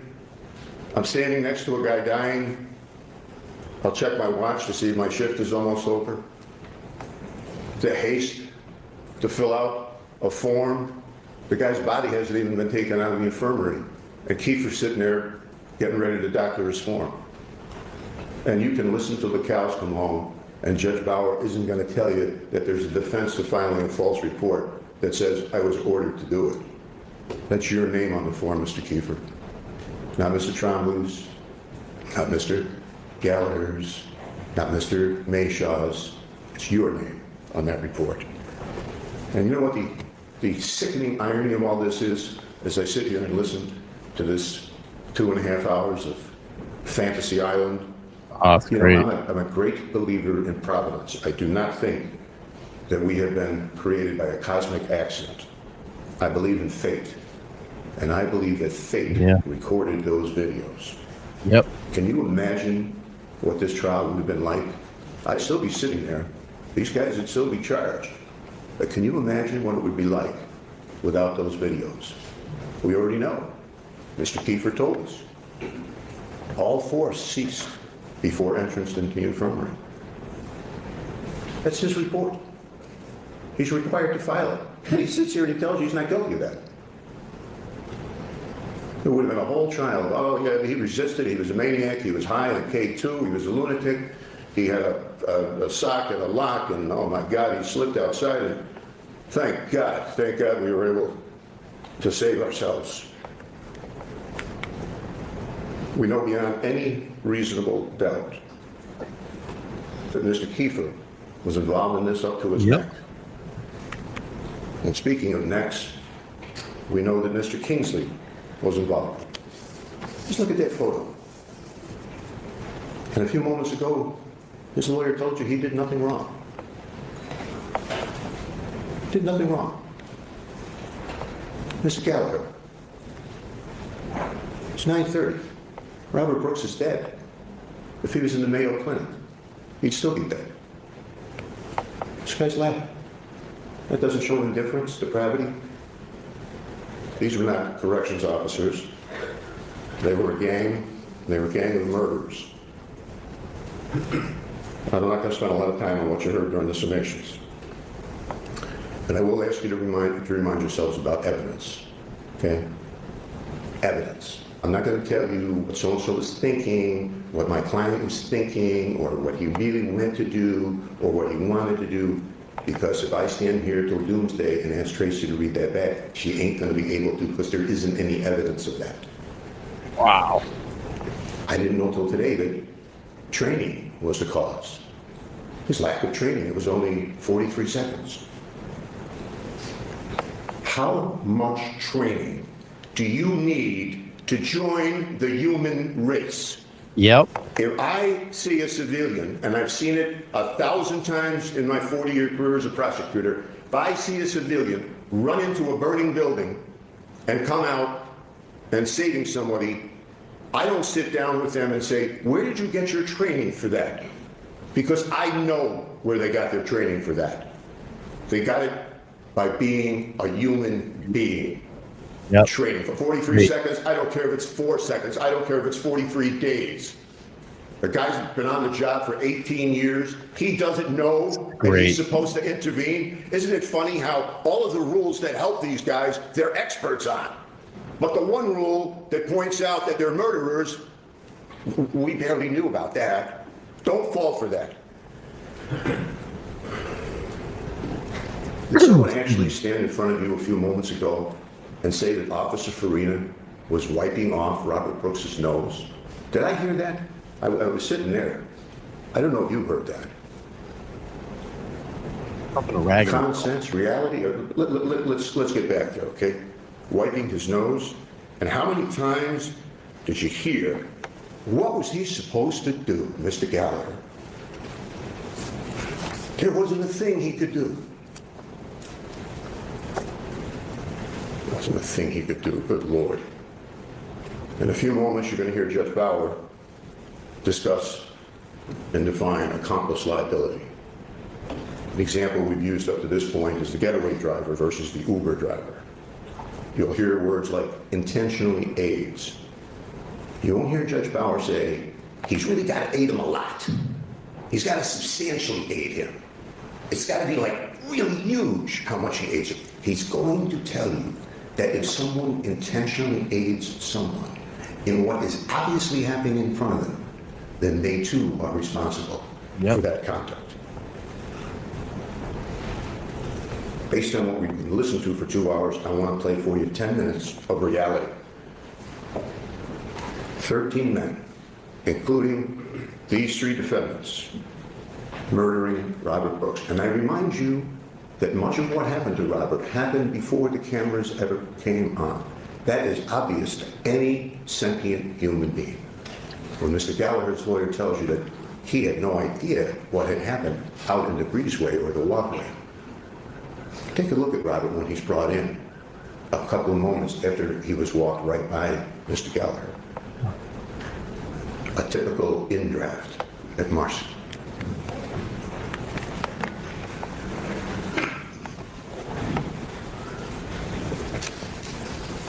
I love the fact that he's looking at the defendants.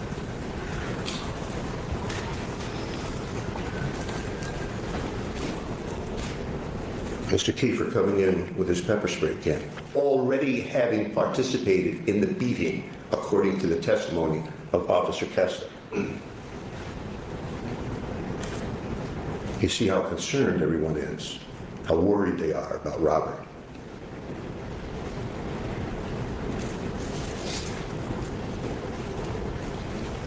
I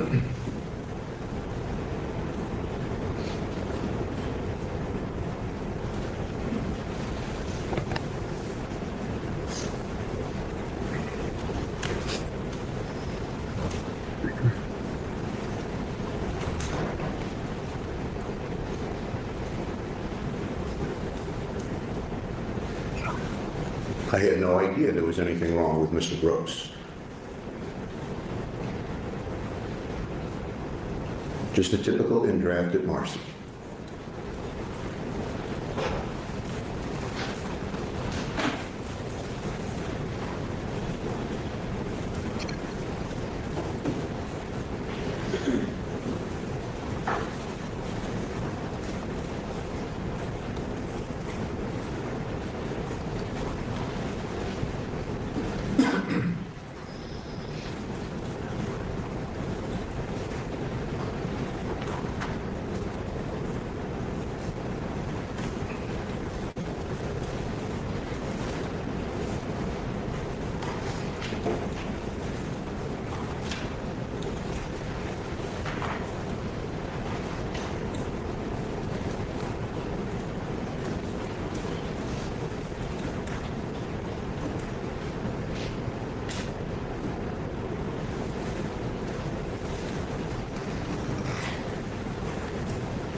Yeah, we were Anthony.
Here it is, Mr. Galliher's full view. They're just wiping his face, gently trying to remove the pepper spray.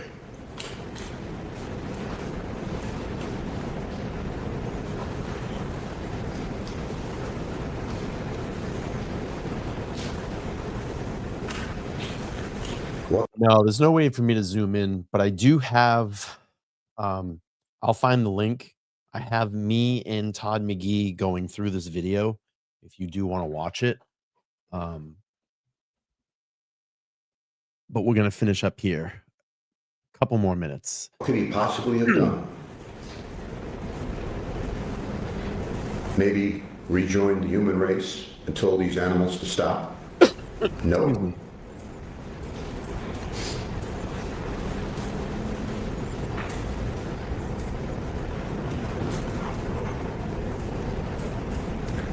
Nope, I'll hold him down and help Farina.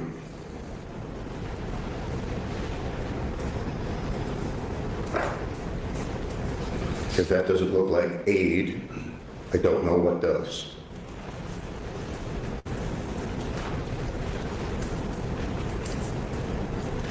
Weren't you expecting to see a violent kick from Robert based on what you heard during opening statements? His legs are barely moving.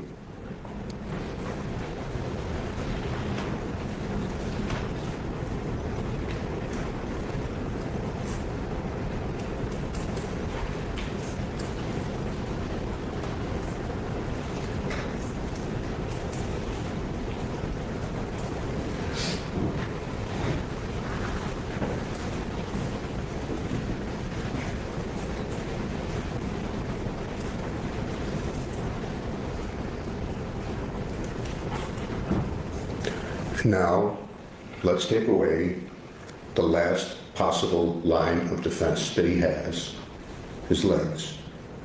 and cuff them together so that Farina can stand on the chain and continue this beating. And he stands there, Galliher, and doesn't do a damn thing to stop this. Yep. That's right. I'd show you all of that, ladies and gentlemen, from Mr. Galliher's body-worn camera, but coincidentally, apparently, as he went out into the cold and came back into the warmth of the infirmary, he zipped up his jacket. So I can't show you the rest of it. Nicholas Kieffer saw no evil, heard no evil, spoke no evil. He was part of the greeting committee. He strikes Robert Brooks in the arsenal for no reason at all. He pepper sprays Robert for no reason at all. He stands by and watches this occur.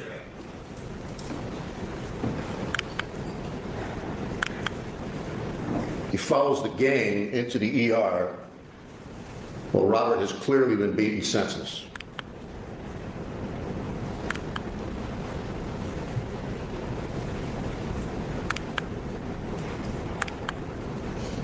Never does a damn thing to intervene, despite multiple opportunities to do so. And he sits here today and says, I didn't do anything wrong. You're welcome, Bridget.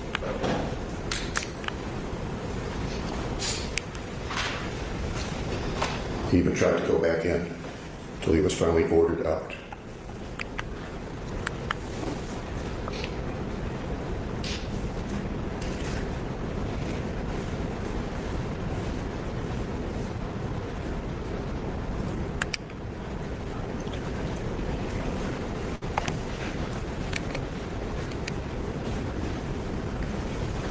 You know what I've often thought? We had 5 senses. I kept listening to this trial about how you didn't see this, you didn't see that.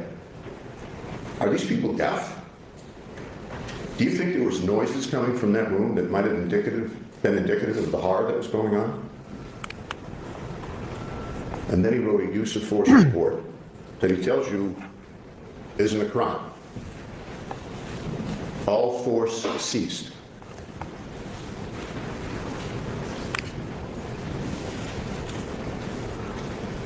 Nicholas Kieffer, guilty of murder. Matthew Galliher, I was just following orders.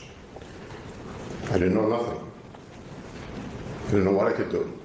I had been on the job 18 years. It's still new to me. I just don't know. I tried my best.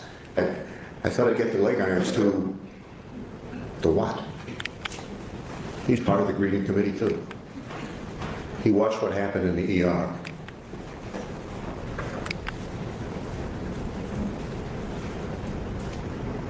How could a human being look at that? And you're charged with responsibility for protecting that guy. Don't get it's a tough job, it's a dangerous place. Yeah, that's a tough job, that's a dangerous place. It's a dangerous place for Robert Brooks. He holds Robert down while Anselm and Farina are punching the guy's penis, fracturing his testicles. He stands there and he tells you, I didn't see anything. It's a guy beating him with a shoe. He tried to convince you earlier in this trial that he saw kicking. There's no kicking.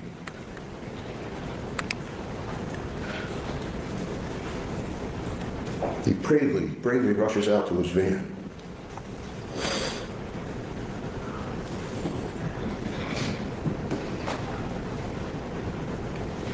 Oops. I think I'll zip up my jacket. You know why he zipped up his jacket. Everybody in this room knows why he zipped up his jacket.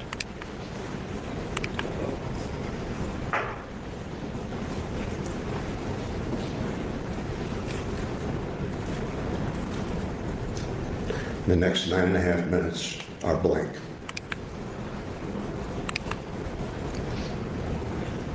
He restrains Robert to continue the assault. You've already seen that multiple times. He yanks Robert's pants off, his final act of indignity to that dying human being. And then he tries to tell you it's regulations. Yanks him off like he's treating an animal.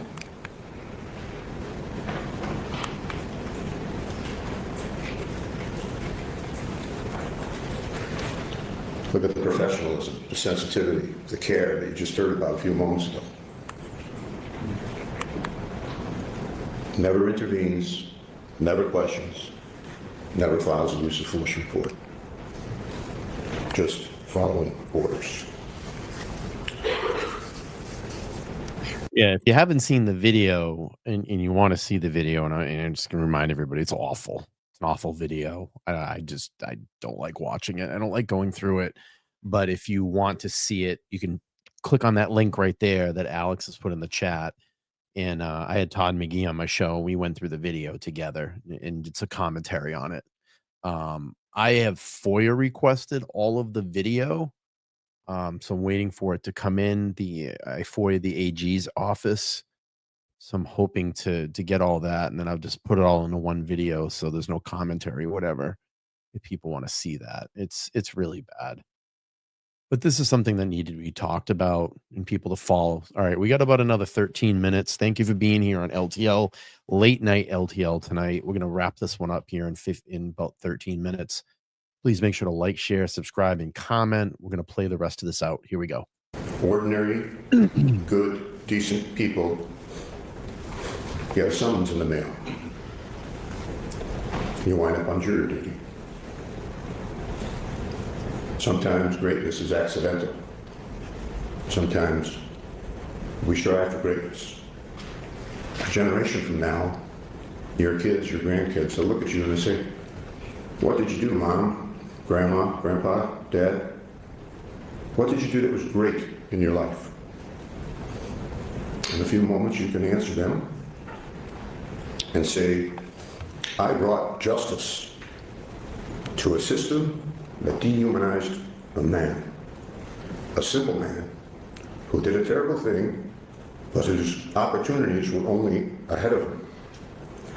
A man who looked around a room as he was choking to death on his own blood and undoubtedly asking himself, who is here to protect me?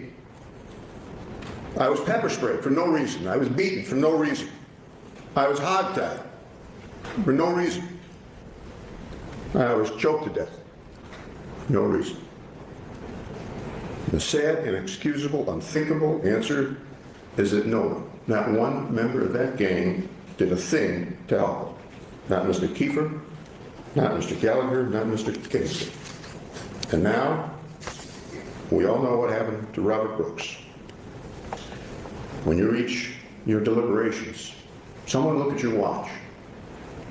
And when you get to 31 minutes, you will have given more time to these three men than they gave to Robert Brooks' life at Marcy. Murder in the second degree.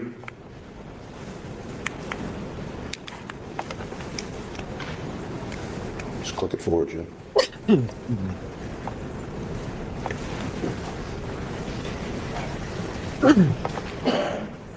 Depravity, wanton disregard, indifference,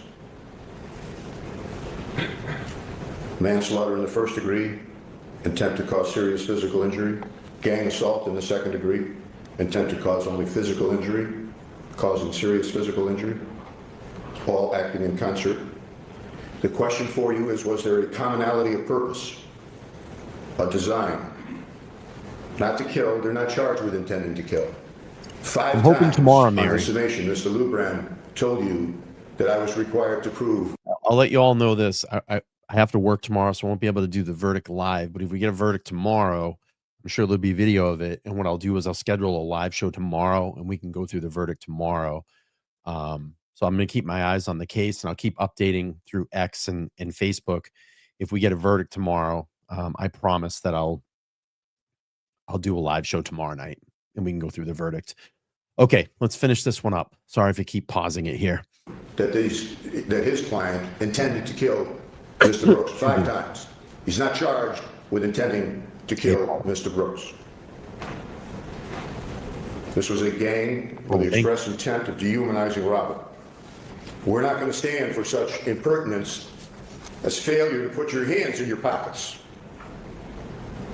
If you find that inhumanity, that depravity, which is obvious, frankly, the next question is, did the defendants aid in this dehumanization and this depravity? Mr. Kingsley? Of course he did. Remember, Mr. there's Kieffer? one more person that's going to trial in January. So one Of course more he did. that's going to go to trial in January. Case is not over Mr. yet. Galliher? Of course he did. The 3 of these men, Mr. Kieffer, Mr. Kingsley, Mr. Galliher, they were part of it. They joined it. They did it willingly. I think to one of my favorite movies, which you may or may not have seen, A Few Good Men. It's a great ensemble cast, Tom Cruise, Jack Nicholson. And there's 2 Marines on trial. And they were on trial for killing a fellow Marine by the name of Willie Santiago. It's a great scene, cross-examination in the trial, where the Tom Cruise character gets Colonel Jessup to admit that he ordered a code red. Not the phony red dot that Kieffer ordered, but a code red, which was designed to terrorize a fellow Marine who they thought was slacking off. Turns out Santiago had a medical condition. He wasn't slacking off at all. But it's a form of discipline. So the Marines go to trial, and they're feeling pretty good because they got Jessup to admit that he ordered the code red. And sure enough, they're acquitted. Private Downey, Lance Corporal Dawson. But then they're found guilty of conduct unbecoming a United States Marine. And Downey, if you remember the movie, Downey's stunned. What do you mean, guilty? We didn't do anything wrong. Downey's the shorter of the 2. He's kind of a country bumpkin. We didn't do anything wrong. Colonel Jessup ordered the code red. We did nothing wrong. And then the wiser Lance Corporal Dawson says, yeah, we did. We didn't protect Willie. We were supposed to fight Yep, fight for Willie. for people who couldn't fight for themselves. Yep. We were supposed to fight for Willie. Willie. These 3 men, before they divorced themselves from the human race, were supposed to fight for Robert. And justice demands that they be held accountable for the brutality of their actions and their inactions. Nobody's charging them with failing to follow a DOC's regulation, but that's part of their state of mind. Myself and my colleagues, defense lawyers and prosecutors alike, we fight all over this country for justice in America's courtrooms. If you ask 10 lawyers to define justice, what is it? You probably get 10 different answers. But right now, today, in the Utica courtroom, I'm looking at justice. That is about to pass into your hands. Justice most certainly for these 3 men, and justice for Robert Brooks. And I know you have the common sense, the wisdom, the courage, the decency to let justice ring from this courtroom, let justice ring in the canyons of Manhattan, let justice ring from the snow-capped peaks of the Adirondacks, and let justice ring in every single town and village and city in the county of Oneida. God bless you, and I thank you very much for your kind attention, and I wish you Godspeed. Perfect ending. Thank you, Mr. Fitzpatrick. Ladies and gentlemen, you've been listening attentively for some time now. My instructions will take a bit of time, so I'm going to give you about a 5-minute break. Let you stretch your legs. Continue on with my final charge. Okay, that's it. Wow. What an ending, huh? Fitzpatrick's is great. Really, really like him. He got very passionate. If you watched, we did the opening, and he got very choked up and passionate. He got a little choked up there at the end. I see all the amens and clapping going on. It was really great. Yeah, it was very memorable. A lot of amens. So this is my plan. Tomorrow, I have a 3-hour Idaho 4 video dropping. My video that I dropped today is going viral. So it's doing actually really well in the algorithm right now. I'm doing a premiere tomorrow at 3 p.m. of a 3-hour Idaho 4 body cam footage. That's going to start at 3. It should take till about 6 o'clock for that to end. I get out of work at 6 o'clock tomorrow. If there is a verdict tomorrow in Robert's case, I'm sure the video will be out. I'll do a live show probably around 7:30 or 8 o'clock, and we can go through the verdict together. But we'll have to see. Hopefully we do. I really want them to get a verdict tomorrow. I hope this jury gets it right and puts these guys behind bars for the rest of their lives because they deserve it. And I think that closing was perfect. Just wrapped up everything and kind of put a bow on this thing for me. So thank you all so much for being here tonight. It was probably one of the longer live streams I've done in a while. I don't know how people can do 3-hour live streams. I usually do about an hour and a half, 3 hours and 13 minutes. Pretty long for me, but appreciate everybody being here. It's a super important case. Hopefully we'll get a verdict tomorrow, and I hope it's the right verdict and that all these guys go away for the rest of their lives. So please make sure to like, share, and subscribe. I appreciate all the donos tonight and the new subscribers. If you have subscribed to the channel, please come over. Nan, thank you so much. $300 super chat. Thank you, thank you, thank you. I appreciate it. Alex became a new member, and I gifted out 5 memberships tonight too. So thank you for the support. I appreciate it. Everybody go get some rest. We have a long day, hopefully not a long day of deliberation tomorrow, and the jury gets this right, and we'll see what happens. But this is not the end of this case in this trial. One more CO will be on trial in January, and the name has slipped me. But we'll obviously keep following that as well too. So thank you all so much. Get some rest, get some sleep. I'll see you guys back tomorrow if we have a verdict. I appreciate you all, and make sure to like, share, and subscribe. Comment down below after this video post. Talk to everybody soon. Peace. Have a good night.